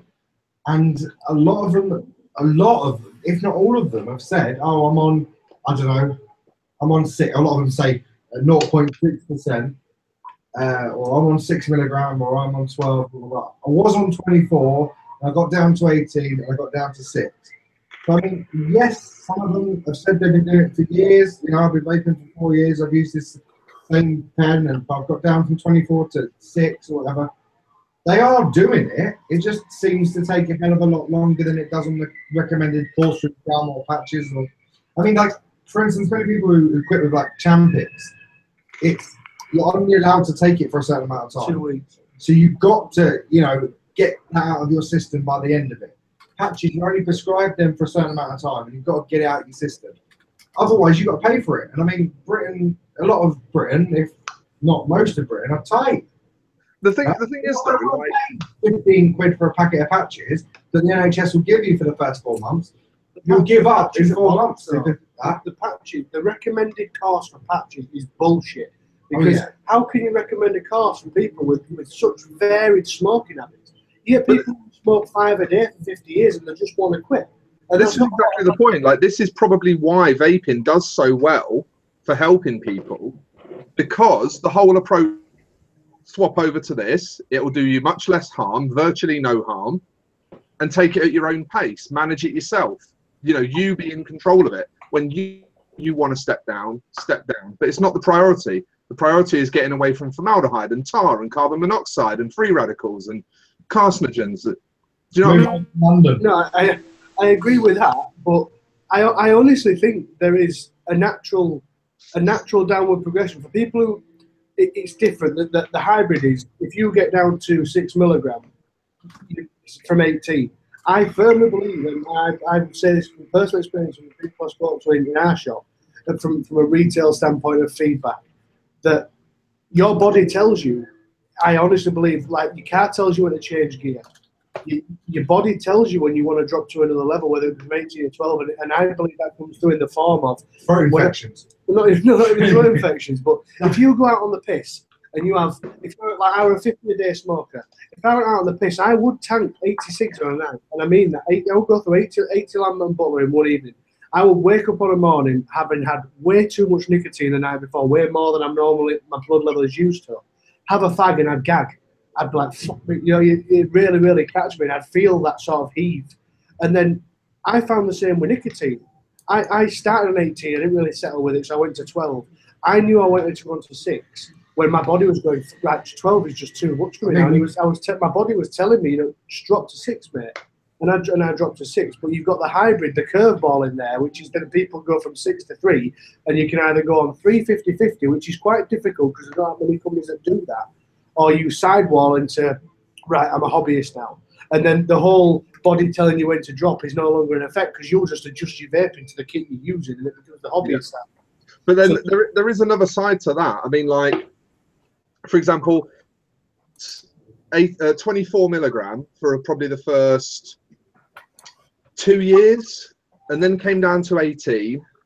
And then when I started suddenly came down to 6, and I was dripping 6 milligram. And then came down to 3. So I followed the sort of normal progression that a lot of people would expect to follow. I'm in my 3 milligram quite happily. And then I started craving throat hit all of a sudden. And I'd been sub-ohming maybe I'd been sub-ohming for maybe 6 months, a year by this point. In fact, no longer than that. I'd been sub-ohming for over 2 years by this point. And I suddenly start craving throat hit out of nowhere. So I stick 6 milligram in a mouth to lung, not good enough. So I go up to 12 milligram in a mouth to lung. And now I'm on 12 milligram in a mouth to lung again. So my nicotine dependency is actually gone. Can we ask the viewers, right? How many of you are using vaping and plan on quitting? Those of you that are using, whether it be mouth to lung, sub-ohm, squonking, whatever it is you're using, how many of you are vaping to eventually quit? I mean, I think the thing that, like, for myself personally, I think it's a product of the situation we're in. You know, I needed a fag. I didn't want to have a fag, so I upped my nicotine levels. And it did it. I mean, like, for instance, there's still days where I get a sore throat from vaping 45 milligrams. So I was on 1.5. You know, the lowest you can buy before you go to 0. And it just became habitual to use the 45 milligram because it was having the effect that cigarettes were having when I wanted a cigarette to calm down or I wanted a cigarette to chill out. It was having that effect. And well, that's it, though. Mark's just asked the fucking mint question of what are you using vaping for? What were you using cigarettes for? Because it's going to be likely the same thing. Yeah. No, I don't think a 13-year-old starts smoking to alleviate stress. I don't think they would buy a pack of lamp because, you know, maths is a bit shit these days. It's not. That's not the way they're looking at it. But when they get older, when they get to 20 and they're having a shit day at work, what do? You run outside your break and you have a fan to alleviate the stress, right? The reason that I've been one snappy motherfucker for the past 2.5 years because being in this industry, like any other industry, I have really shit days. Mark will tell you, Stu will tell you, anyone who's on here now, even in the chat, has shitty days no matter no matter what industry you're in. I dropped to 1.5. And that wasn't cutting it for me to alleviate my stress. If I were having a shitty day 3-4 years ago, before I fully quit, I would go out and have a fag. I'd go back in. I'd be chilled out. Let's talk about it. Let's not shout about it. Whereas now, I've gone on this, and in 3 weeks, you can ask my wife alone. She will tell you that I snap a lot less because I needed this. And me personally, if vaping went apocalypse tomorrow, there was nothing available anywhere in the world, I would end up smoking again because I still need nicotine and my stress relieving cessation, and I'm still addicted to nicotine. I think the thing though is when you're this far involved, I mean, I speak personally, but I know you guys are all the same. I probably have minimum 10 grams worth of vaping gear in my shed, like minimum. And the thing is, even if I got past that 1.5 stage to 0, I don't think I'd quit for the fact that I've got so much paraphernalia around. The same way if you were trying to give up smoking weed and you had an ounce of weed, 10 packs of Kingskins and a fucking bong in your house, you wouldn't be able to give up. The temptation's there. I think the thing is, it's a bit like that with vaping and smoking, that in order to give up vaping, you need to, this is why I see on those buy, swap and sell vape pages, that people who want to give up vaping, they're at 0 milligram, they've decided they don't need it anymore, they sell everything they have. It's the same way that when you give up smoking, you get to your last pack and decide this is a day, or you snap up the 40 that you've got left from your holiday in Spain 2 months ago. Whatever you do, there's always got to be that cut-off point where you think, this is it. And I think it's the same with any addiction. I mean, it is an addiction. We're not addicted to smoking per se. We're addicted to the nicotine that's in smoking. And I think the same way that a lot of people that chew tobacco went on to vaping, I don't know, rub tobacco around their arseholes, whatever your method of taking in nicotine, a lot of it was replaced with vaping. And it wasn't because it was, a lot of people, they do say, I like the fact it replicates smoking. A lot of people that I know, especially Americans, chewing tobacco is a big thing over there. And they've gone on to vaping as a method of taking in the nicotine that they crave without having to chew tobacco and get gum disease, and mouth cancer, and all this bollocks. They've gone on to vaping. It's the parallels between the two are so fucking similar. Yeah. It's hard to differentiate what you do, what reason you do it for. We have hobbyist vaping, then there's social smoking. People who just smoke when they go out for a drink.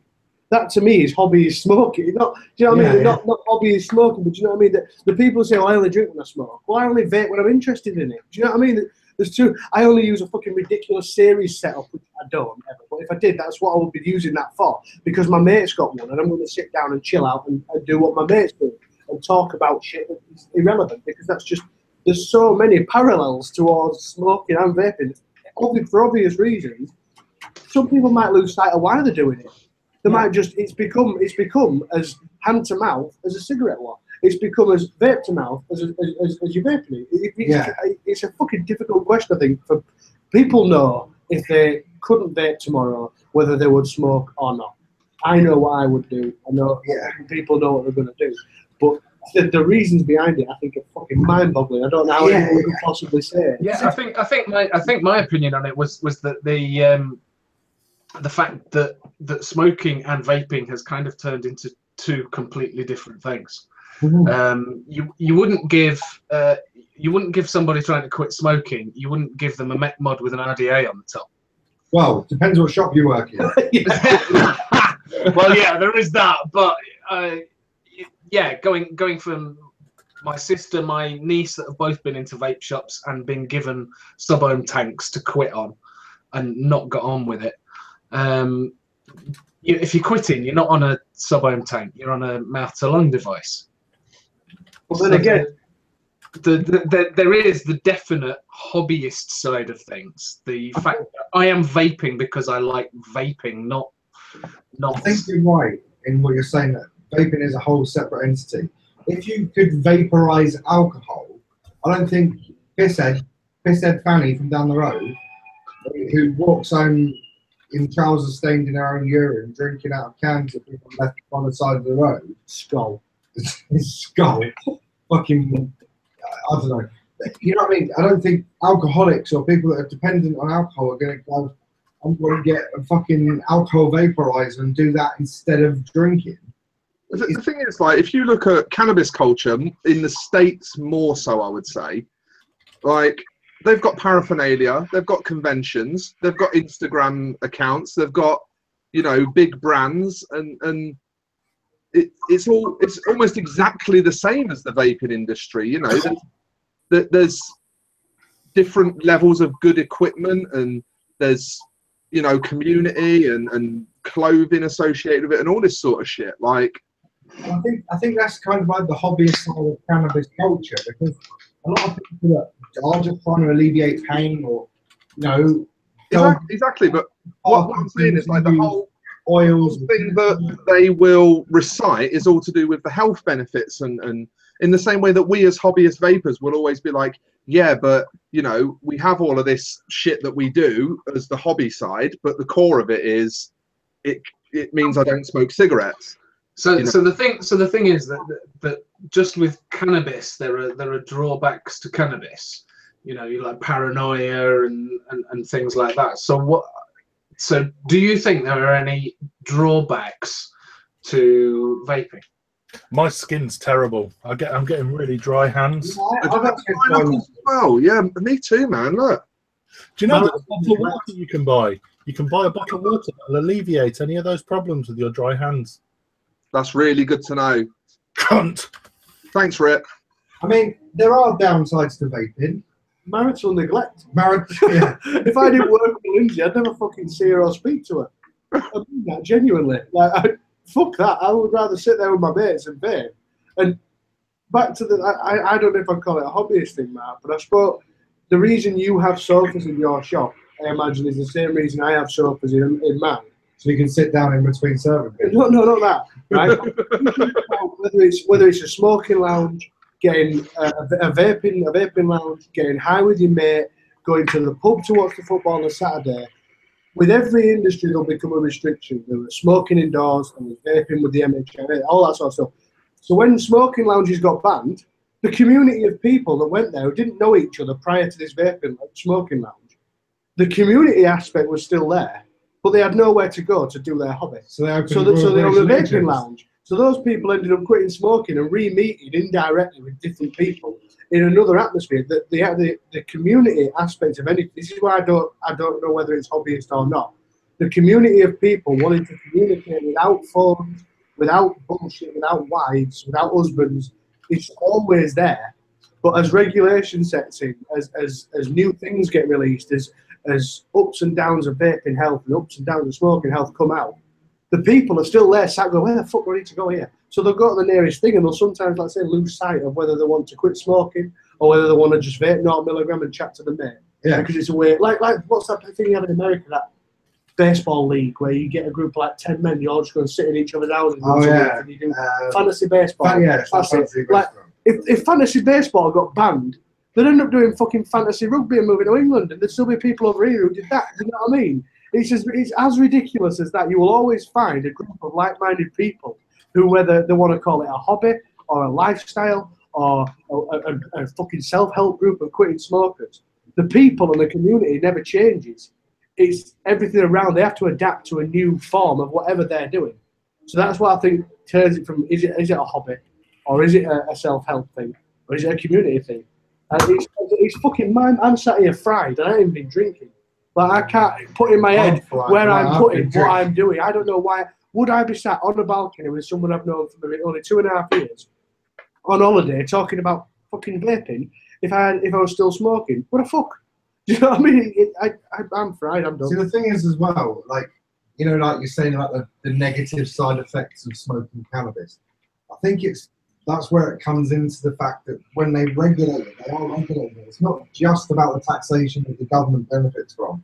It's about identifying strains of cannabis that sort of take away the negative sides of things. You know, there's a whole other world to it, which unless you're involved in it, you don't understand. I mean, I'm not particularly involved in it, but I'm a very big advocate of medical marijuana. It's not available over here, and, you know, it's not something I'd give to, you know, the people I work with to, you know, alleviate some of their symptoms. But at the same time, it's something that, because I'm interested in, I've researched, you know, it's very much that the different types of highs you get from smoking cannabis are not necessarily a factor in when it comes to using it for pain relief, etc. Because you'd be using like a tincture or a chewable or an oil or something that doesn't have the high-ing effect.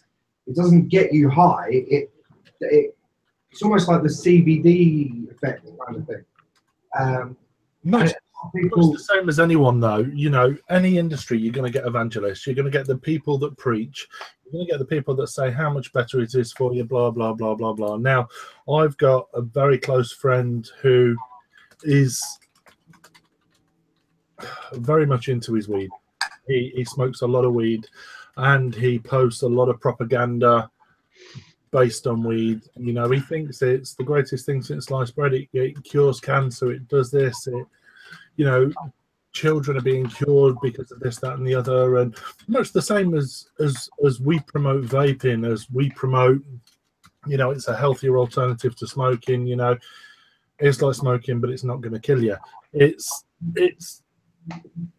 much the same. Whilst I don't agree, I've seen cannabis destroy lives. I mean, personally, I've seen cannabis destroy lives, and I've seen it destroy people very close to home, members of my family. it has completely fucking destroyed them. Now, I'm not going to stand here and say, you know what, cannabis fucks everyone up. But from what I've seen, cannabis has fucked up a lot of people. It's that thing, isn't it, of, you know, anecdotal evidence over evidence backed by data. Well, then again, are we not? I can speak for myself. I've made this mistake before. I don't know if you guys have ever done it, and I used to be a fucker for it. If I saw a news article or news study shows that vaping causes cancer, I will be one of the first people to share that and go, fucking idiots, all this propaganda bullshit, and that and the other, without actually reading to whether it was a justified study.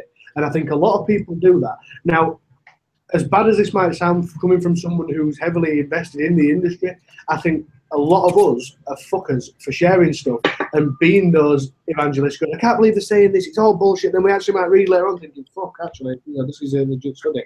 And there hasn't been one. I'm not saying there has been one, but what I mean is, yeah, the headlines can often be misleading. The headlines can be misleading. So we throw it out there as the sun's talking shit again. And there could actually be something there that we should really have fucking read about first, thinking, shit, hang on a minute, I'm producing this stuff. I need to look at this aspect of it. Diacetyl was one, for example. I still disagree that diacetyl will kill someone tomorrow if it's in a juice. However, the general consensus is that it is bad. And whether it would take you 200 years or not to die from it is my personal opinion and based on the facts that have been put out there. People don't want it anymore, so we don't put it in there. We've always avoided it anyway. But I think as vapers, we are naturally invested vapers are naturally going to defend what's theirs. Not just their own products, but their industry. So personally, I have done that, and I think that is wrong in regards to how we can be preachers without realising it. But what I like about this sort of conversation, and this show in particular, it's always drawn me to it, is it always brings a debate up. What I view as something Stu will 9 times out of 10 not agree with. So I love the debate of it. I think Stu has a tendency to not agree with anyone just because he can. I'm very lucky when it comes to this point.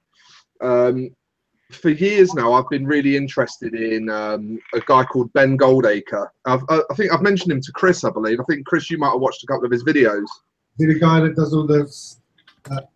He did that stuff about the homeopathy. Yeah. Right. So I got into this guy because I was randomly watching Channel 4 at New Year's, and there was a show on called Nerdstock, which was an alternative festive period show. And so I watched this guy's little 5-minute segment, and then I started getting interested in him. So I started reading the books that he'd published and started watching his videos on YouTube and his TED Talks and stuff like that. And basically, this guy's job is to analyze medical trials and figure out if medical trials are being conducted correctly, fairly, accurately. And when he speaks and when he writes, he does so in a very humorous way. So it's very easy to digest what he's saying. But what he's essentially teaching you processes and figure out if they're fair. And because I've had such an interest in him for so many years, I mean, I've probably followed this guy for over 10 years now. I can read those articles and I can actually look at the quality of the trials that's been done, and I can look at the evidence that's being given and the sources and you know where the evidence has come from. And I'm actually as to whether that evidence is good quality or not. And what I tend to do is 9 times out of 10, I don't post positive articles about vaping or negative articles about vaping. The positive articles about vaping are done with equally shady trials to the negative ones. A lot of the stuff that we lean on just as unreliable as the stuff that we slag off. The only ones that I will ever quote is the Royal College of Physicians and Cancer Research UK, because they are 2 bodies who, if vaping was doing anything wrong, they would want it to fucking come up in tests. You know, those are 2 bodies who would want vaping to disappear if it was a problem. So if anybody was likely to rig the stats against us, it'd be Cancer Research. And if they're saying that it's good news for us, I mean, that's one that we can all be happy to share. If you've got something to lose by posting the correct information and you still do it, like if you post things that are derogatory to what you're trying to achieve, I think that there's no doubt that what you're posting is true. You're not going to, you know, condemn essentially your source of income or whatever, unless you're being honest. Like, you know, unless you're being honest. Like, for instance, if I don't know, if I sent if I'd have sent the wrong order to Dale, you know, it makes me look bad when he could potentially not notice. At the same time, in the interest of honesty, I'll tell him. You know, the same way that, you know, the government lose out on people giving up smoking.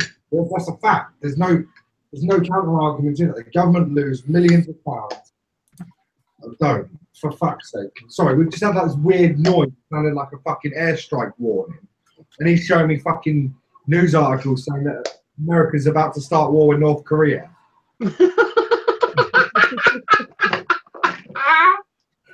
Yeah, so, you know, people giving up smoking is detrimental to the government in a massive way. When the government comes out of a study that says, actually, e-cigarettes are really quite beneficial, they're the sort of things that grab my attention.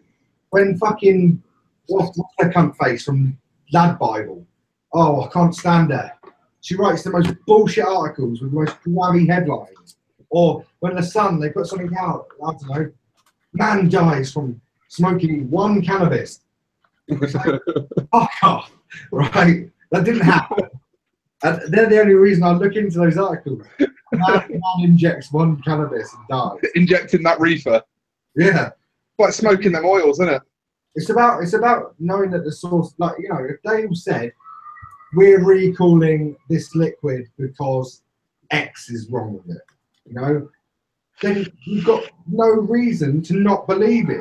If his direct competitor says his juice has got this wrong with it, you're going to think, is he being salty, or is there salt in the liquid? Do you know what I mean? There might be a reason, a hidden agenda, some other bullshit politics behind it.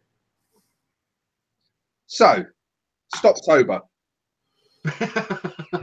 Yeah, we've kind of diverted a little bit, haven't we?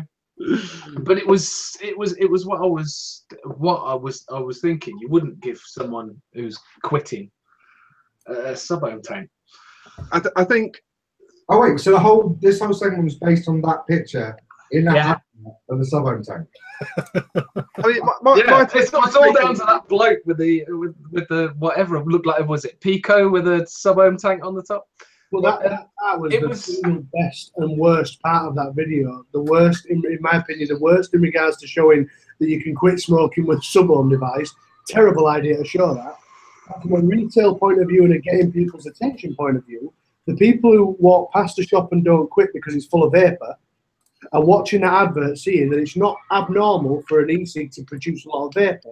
So the people who won't go into a shop that's full of vapor thinking, oh, I don't know if that's normal, I don't know if that's healthy, have now seen it on a government-backed video, an e-cig producing that vapor, and would also maybe take an alternative mindset as to walk in. It looks like your neighbour's. Do you know what I mean? It's a lot less intimidating than if it was. You could also use e-cigarettes. There's 15 hoodies of BMXs outside one stop. The only sort of takeaway that I have from it that's a little bit dubious is just this, like, it still doesn't sit well with me pushing vaping as a quitting aid. Like, for me, I think one of the main reasons vaping is so successful in helping people to quit is because once you know that you're away from all that harmful shit, there's so little pressure on you and you get to just manage it and deal with it in your own time. And if we put it under the headline quitting, I feel like it adds that same pressure as exists with other methods that makes them less successful. But see, the thing is, you're not quitting nicotine intake. You're quitting smoking, which is right. But no one's going to explain that, are they? Yeah, no, but at the same time, I think smoking and starting vaping, aren't you? I think you're a poster campaign as a contradictory argument to your point, because you said yourself you started off at 18, you soon realised that was too much. You went on to 6, and then you went down to 3. Yes, you used 12 in a mouth time. You also used 0. And you use 0 a lot because a lot of your devices are sub-ohm, and you said you use 0 in sub-ohm. A lot of devices you own, the devices you manufacture, the devices you're testing in the process of manufacturing, you're using a lot. Now, as much as I'd say you use that weird gimpy me one thing, I see you use sub-ohm devices a lot more than you use that. And I've never known until today that you use 0 in it. So I have to say, that's not actually true. I use this every day, and I only use my sub-home devices either when I'm on the show or when I'm in the vape shop. What it is you can't be seen in public using that piece of shit. Now I'm in public. I don't like taking sub-home devices out in public. I take this out of the house with me. So, well, I think blanket responses are usually vague and shit. I honestly think the whole, if it gets you off of cigs, regardless of whether you are wanting to quit, lifestyle change, health, money, whatever reason you're doing it, whatever reason you move over to vaping is your choice alone. If you lose the reason why, doesn't matter if you're off fags. So I think this is the only one of the few things that a blanket response, or my personal opinion, is if you're not smoking, great.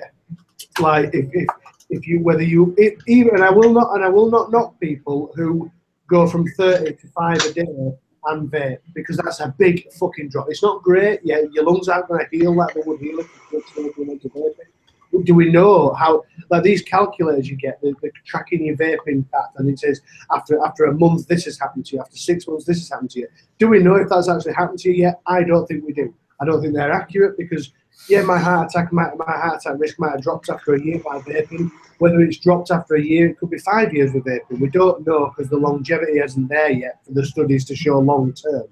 We've got 8 years behind us of study, and the studies only really started, 5 years ago? So the first 3-4 years of early vaping were never really accounted for. You've only got what you've got now.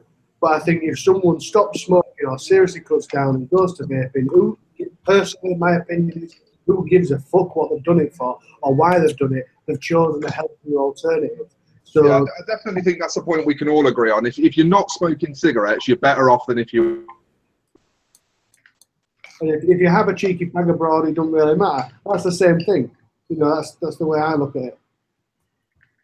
Can I ask a question? Because you guys will probably know better than me, because you've got vape shops. But I've heard that the StopTober campaign are sending posters to vape shops for them to put up in the windows. Have any of you guys had any? No, nothing. I can't even get customers to know I'm there, let alone fucking government. To be honest, I'd like that too. I don't know. Just the TPD, you're not supposed to be pushing the health benefits of it, are you? Maybe the ICOS restaurant will have a poster in the window saying that StopTober, use ICOS.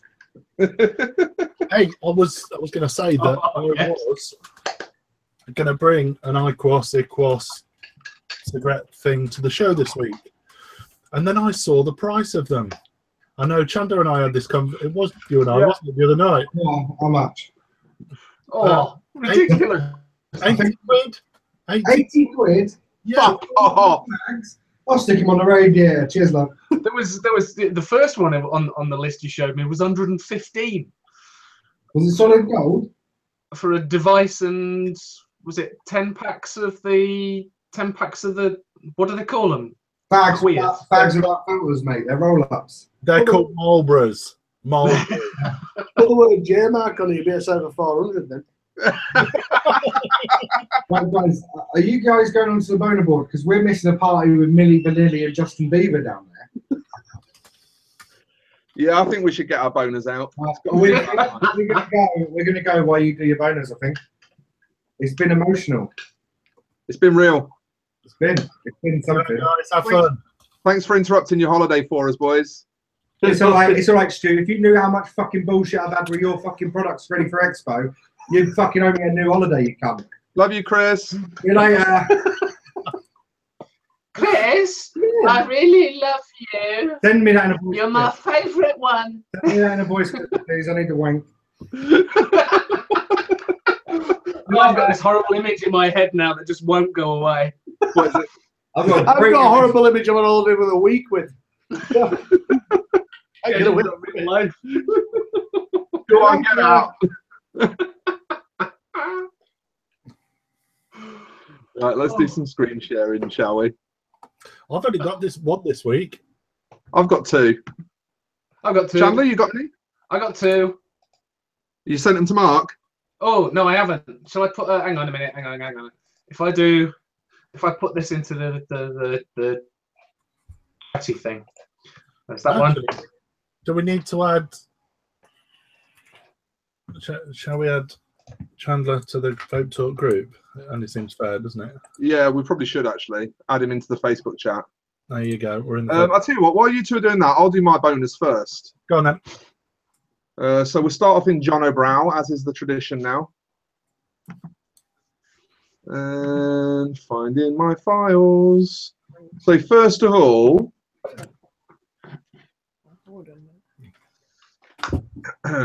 is this beautiful little offering from our good friends Wismek and Jabo.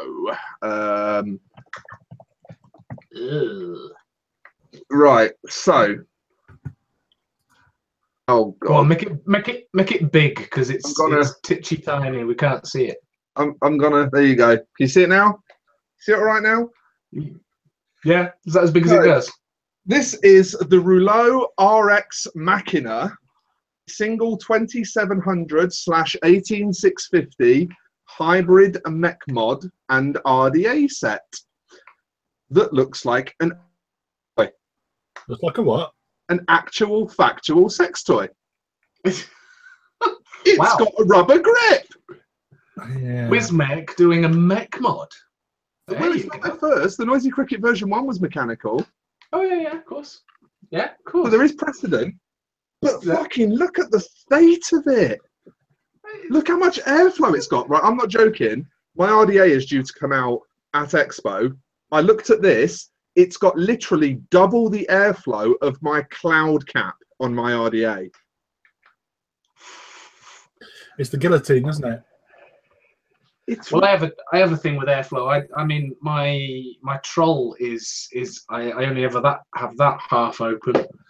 I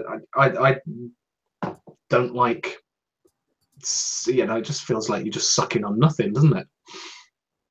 You see, I've got a real issue with airflow. Once upon a time, I was like airflow for days. But more recently, I prefer. I think that's my issue with the soy. It's just the fucking airflow. To me, it's just. Yeah. The only thing I've ever used the full airflow on is my Wasp. Have that full open. That's bang on for me. But have you? Everything else is just too. Have you seen the deck for the guillotine? No. Let me. For some reason, my image is on. Bear with me. I genuinely think that is so close to being a nice looking setup. And if it didn't have that sleeve, whatever that sleeve is made of, if it was just a straight stainless tube engraving of some kind on it, it would probably be a really handsome looking setup. But if it was just a stainless tube, it then looks like 99.9% of any other mech mod that's ever been made. But that's what mech mod customers want. They want a mech mod that looks like a mech mod. Okay, so the guillotine RDA. Take a look at that bad boy. That's a deck. Yeah, look at the design though. There's an awful lot going on. That's a tank, not an RDA. Is it? Yeah. But it's got wicking holes. Right, it has. Yeah, that does look like a tank. Am I being completely retarded and I've got my sources incorrect? It wouldn't be the first time. It wouldn't. We're all guilty of that, mate. Yeah, but going back to the everyone wants a mech, I mean, not everybody wants a car that looks like a Ford Fiesta. I mean, Well, you no, know, they don't want a car that looks like a Ford Fiesta with a fucking rubber dinghy around it. My apologies. That was the sinuous. Oh, mate, this has set me off now. Can't you find it? Yeah. Can we have some opinions on this pile of shit? Here we go. Can I just add this to the conversation as well? I know how I'm voting, but let's add this bad boy. What do you reckon to that? Oh, for fuck's Oh sake. my god! What? Well, whose is that? That's not Wismec, is it? That's the Wismec Sinuous, yeah. Oh yeah. That's the Sinuous pen. So is that regulated? Yeah, you're not having that. That's my boner. As Wismec's like design department, which is, as far as I can gather, basically with half a crayon, just given up lately or something. Like everything they put out just looks silly. I'm not. Am I picky? Is it me? Am I being too picky? Well, I think my gripe with it is why has it got a honeycomb pasted all around the side of it? I've got nothing against it having a sleeve on it, but for some reason it's been made to look like a honeycomb. It's kind of like the old fake carbon fiber that you can get. I think they could have had a different design on the outside of the sleeve, might make it a little bit more attractive, perhaps. There we go. That's the RDA. What? Right. I'm trying to just see that. Why is it like that? What's the what? Are they hooks on the top of the atomizer base? It's hard to tell, isn't it? The airflow ring is underneath the top cap, not on top of it. Yep. Airflow ring is. I don't. Why? No, that's the same as that's kind of the normal, isn't it? No, the airflow control is usually at the top of the top cap, not the bottom. That piece that's labelled atomizer tube is actually the AFC ring. Yeah. And you have to rotate the entire top cap around that instead of rotating the AFC ring. Well, that's the same as the Watofu Vaporous that I've got. You have to twist the top cap round to change your airflow. It just seems like such a bizarre design choice. Like I don't understand why. I mean, don't get me wrong.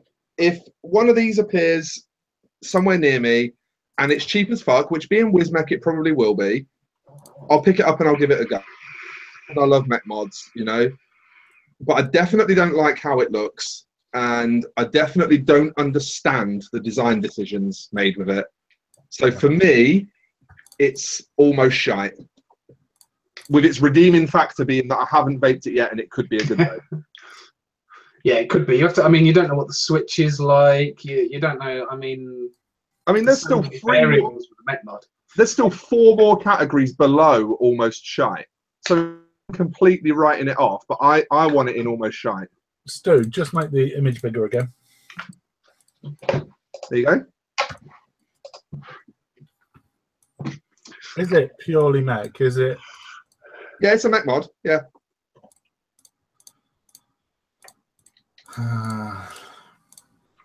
You see, the thing that worries me as well, because Wismec are stereotypically variable voltage, because Wismec are stereotypically, and I say this in the loosest possible sense based on a conversation I had this week with a customer, they're your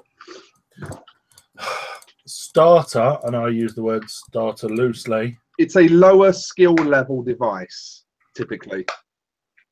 Yeah, come on, everybody and their aunt has got one of these. Yep, I've had one, got rid of it, gave it to a mate of mine that was just getting into sub-homing.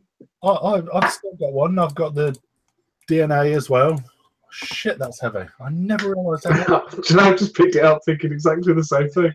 They really are heavy.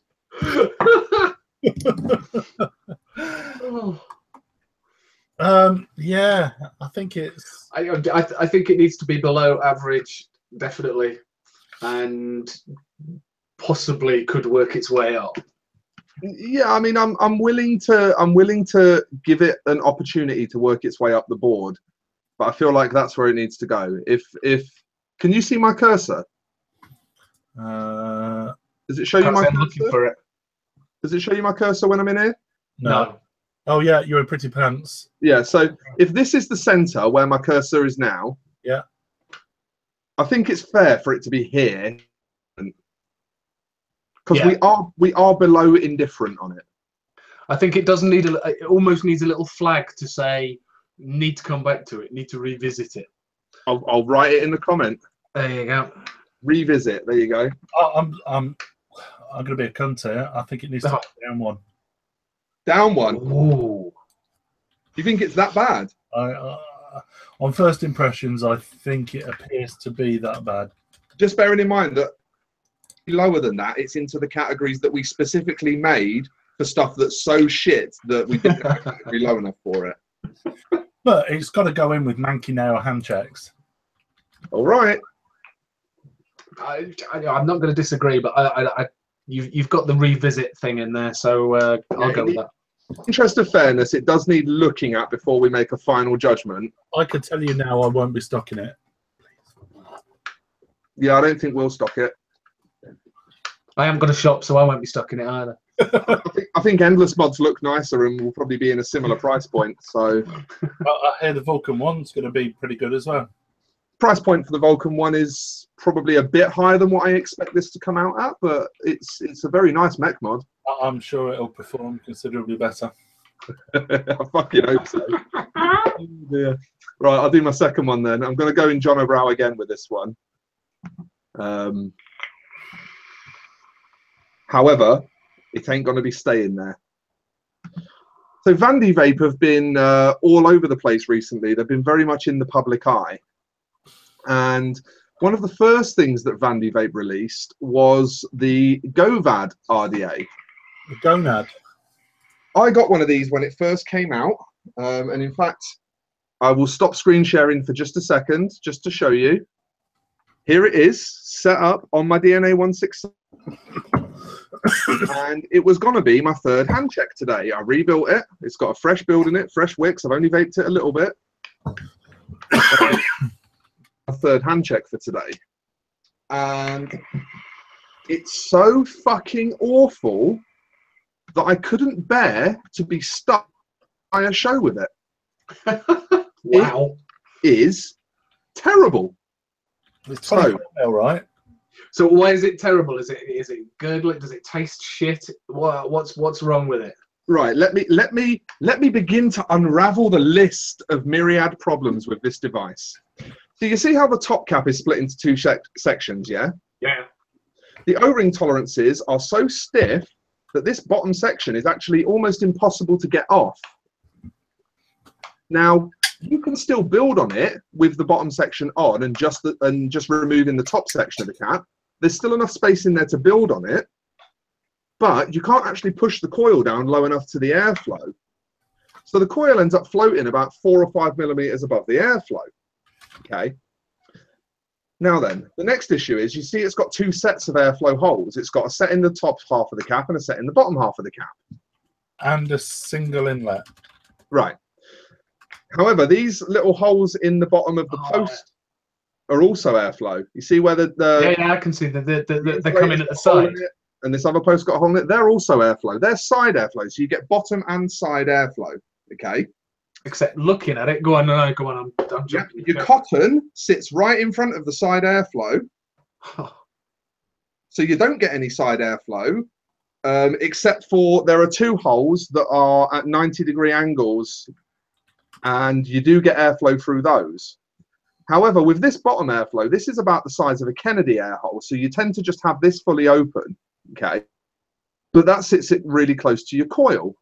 So basically, the options that you end up with for airflow are either so little that it's to vape, or so much that you can't taste anything. And because you can't get the coil down low enough, it spits like a motherfucker in your mouth, and it looks fucking horrible. I hate this RDA.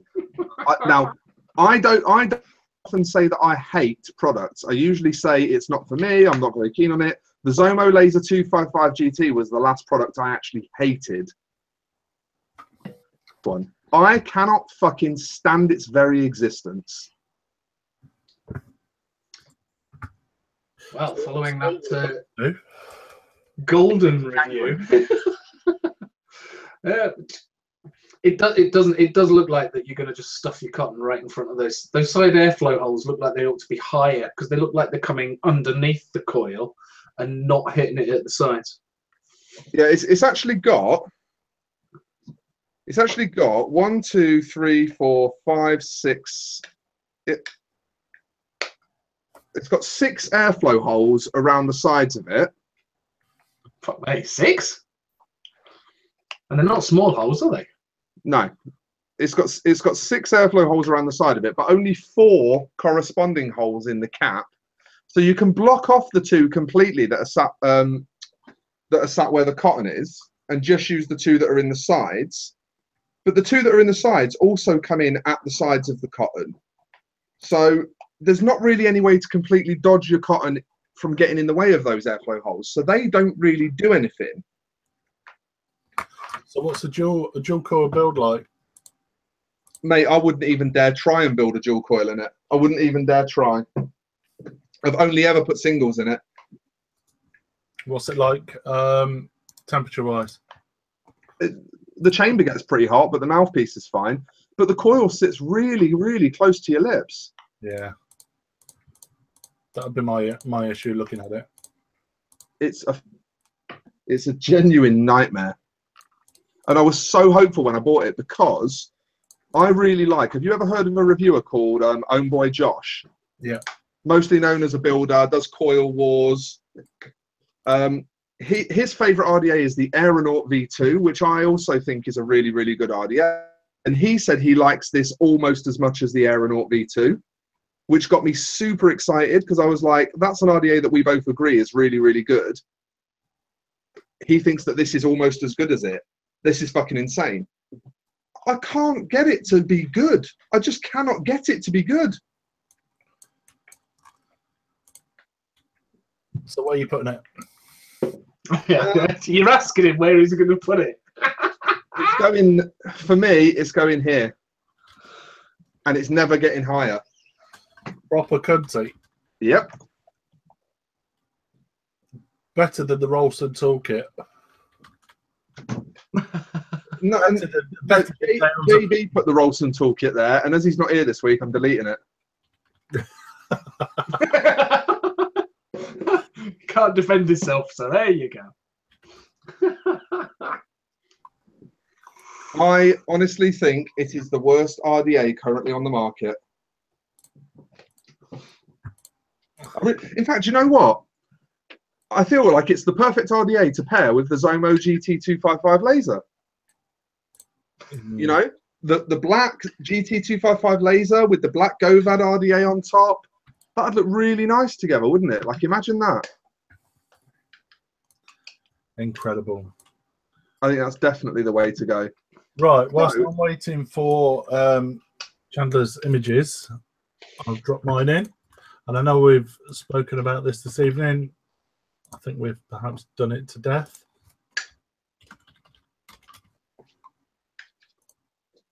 Stu's still with us?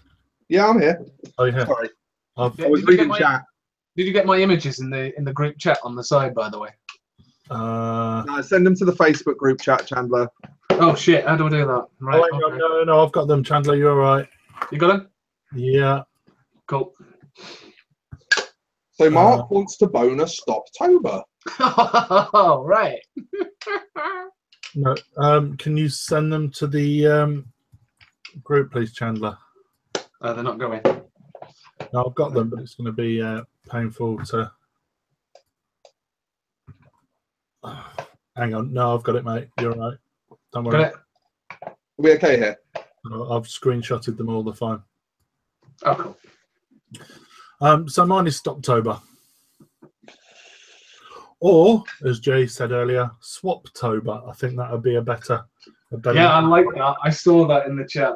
Yeah. I really do prefer SwapTober. I like SwapTober. I do like SwapTober. And you know what? We've actually got a plan in place. We're going to, in store, we're going to be doing stop smoking for a tenner. Yeah, I mean, as unfortunately, we don't stock anything cheap enough to do it that low, but we're doing 20 quid. We don't stock anything cheap enough to do that. I've actually bought in ready for this. So a bottle of juice, a starter kit for 10 quid. You can stop smoking for a tenner. Bargain.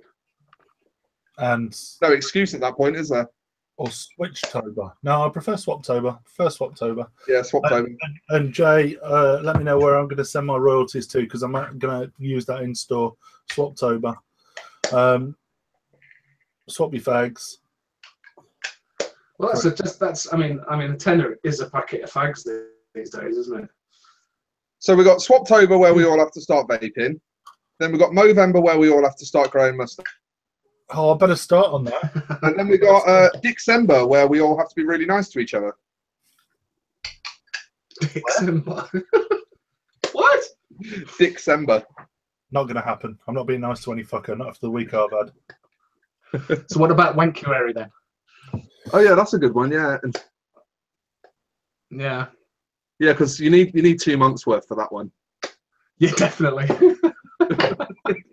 It's a more hands-on. That is. Yes. You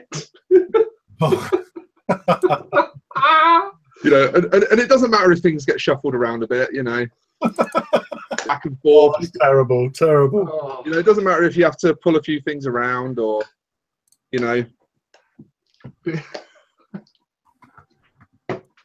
What are you saying about StopTober then, Dolan? I'm fucking awesome. Have we got fucking awesome? How far do we get? Yeah, freaking awesome is a category. Freaking awesome is one off of fully charged. I think it's fully charged. Fully charged. Yeah, I'll go with that. Especially now with the fact that vaping is now included. Especially now that we get to make money off it. Yeah. Because that's all we care about. Dollar bills. Yeah, go on, freaking awesome. Mate. Cool. No arguments here. No arguments there. Fully fucking charged. Fully charged the fucker. Right. For Chandler's, Chandler, I'm going to start with the gentleman photo, if that makes sense. Okay. Actually, the person in the picture I know quite well, so we'll go with this. I thought, mate. So I've dropped our first one in John O'Brown. Hang on.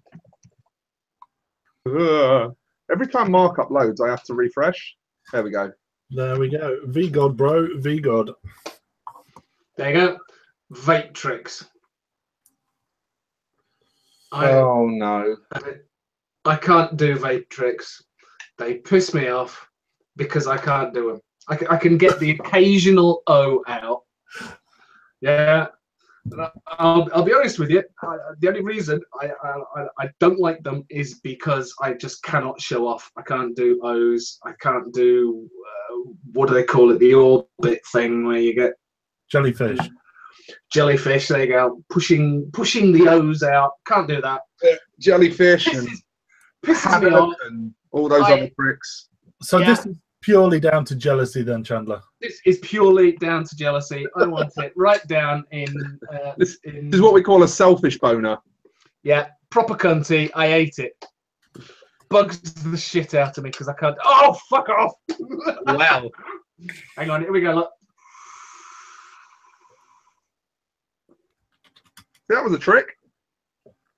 There you go. You got the Angry Dragon guide. There you go. Oh well, Now, here's the thing. Me and Mark are both good friends with a number of very talented trickers. Yeah.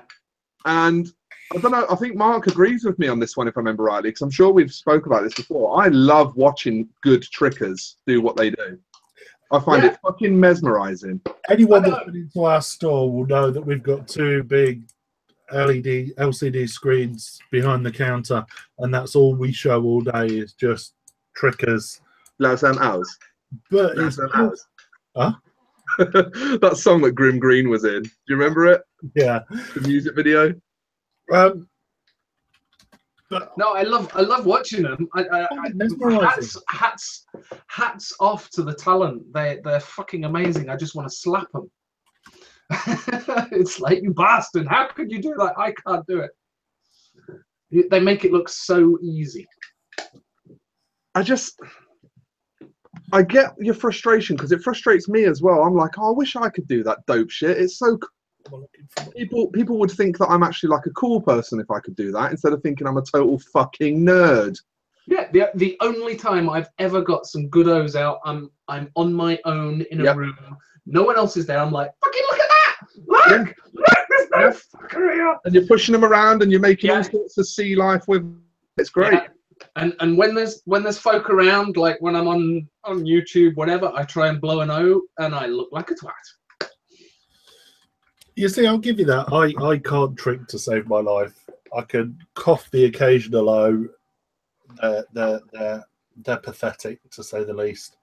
But you know, I know quite a few people that have put a hell of a lot of time into learning and practicing, and yeah, it's a tough one for me. Yeah. Now I'm not talking about. I can't, in good conscience, shit when. Honestly, I do love it, but I totally get your frustration at the same time. I totally get how you could end up feeling that way about it, because it is so fucking annoying when you just cannot do tricks. Yeah, completely. Yeah, it's when you've been vaping for years, you think, right, the one thing I should be able to do is blow an O, and I will sit for hours going and just clouds of coughing. Yeah, coughing. I really like pretending to be cooler than I am, so being able to do tricks would be great for me. So there you go. You don't necessarily have to call it vape tricks. Should we call it trying to do vape tricks? I don't know, because like you say, I my hat's off to the trickers that can do these stunning O's through O's and make them wobble and split, and how the right, you know, it is amazing. But I have entitled this phoner "Can't Trick Frustration." There you go. So that way you're allowed to have it somewhere lower down now if you want. It's proper cunty. It fucking bugs me. It's going all the way down in proper cunty. Yes. It's as bad as the Vandy Vape Go Bad. My least favourite RDA of ever. Does anyone get jaw lock whilst trying to cough those? Yes. You can suck and cough. Yeah.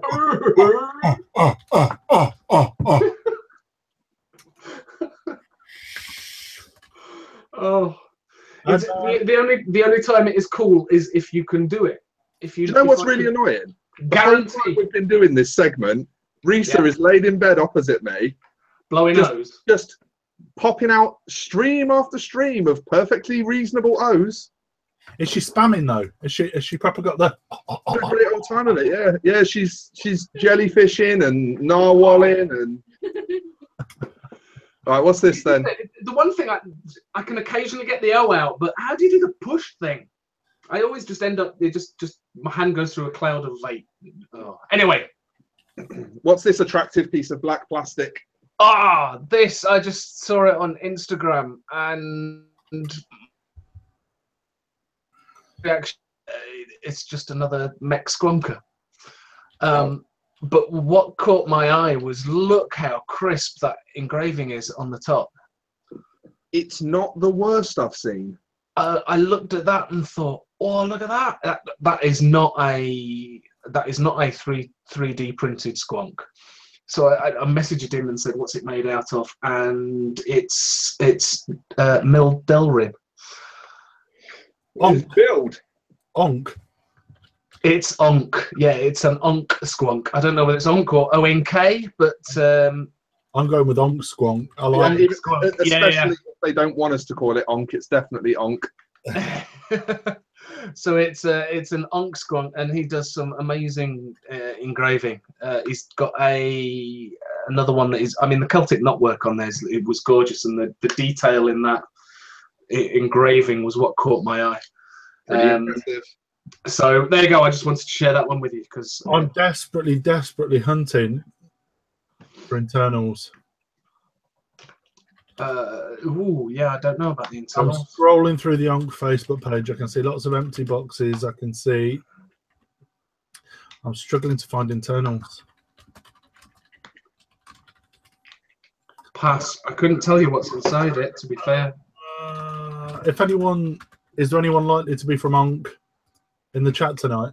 Steve Westbury. Asprey. There you go.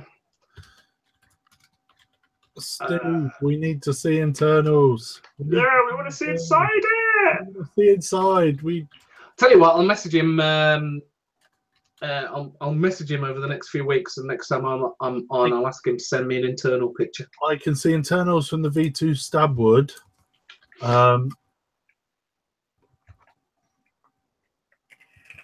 And they look good. They look cool. He's put some work into those. He really has. Silver plated internals. I can't work out if it's a mod dog. 510. Mod maker 510 bottles. I'm basing this on the V2, not on the current one. But no, we need to see internals. But based on, I love Delrin, and we're actually working on a Delrin squonker ourselves. And like you say, that Celtic design, based on what I can see, and it's the quality. Like I said, it was the engraving that got me, because you can't get a 3D print to be that sharp. No, that's a damn good Delrin finish, I've got to say. Yeah, beautiful. So there you go. It just caught my eye this week, and I thought I'll share it with you. There you go. So what do you think? Where does it go? Where have we got it? I've got. It's nice. Pretty good.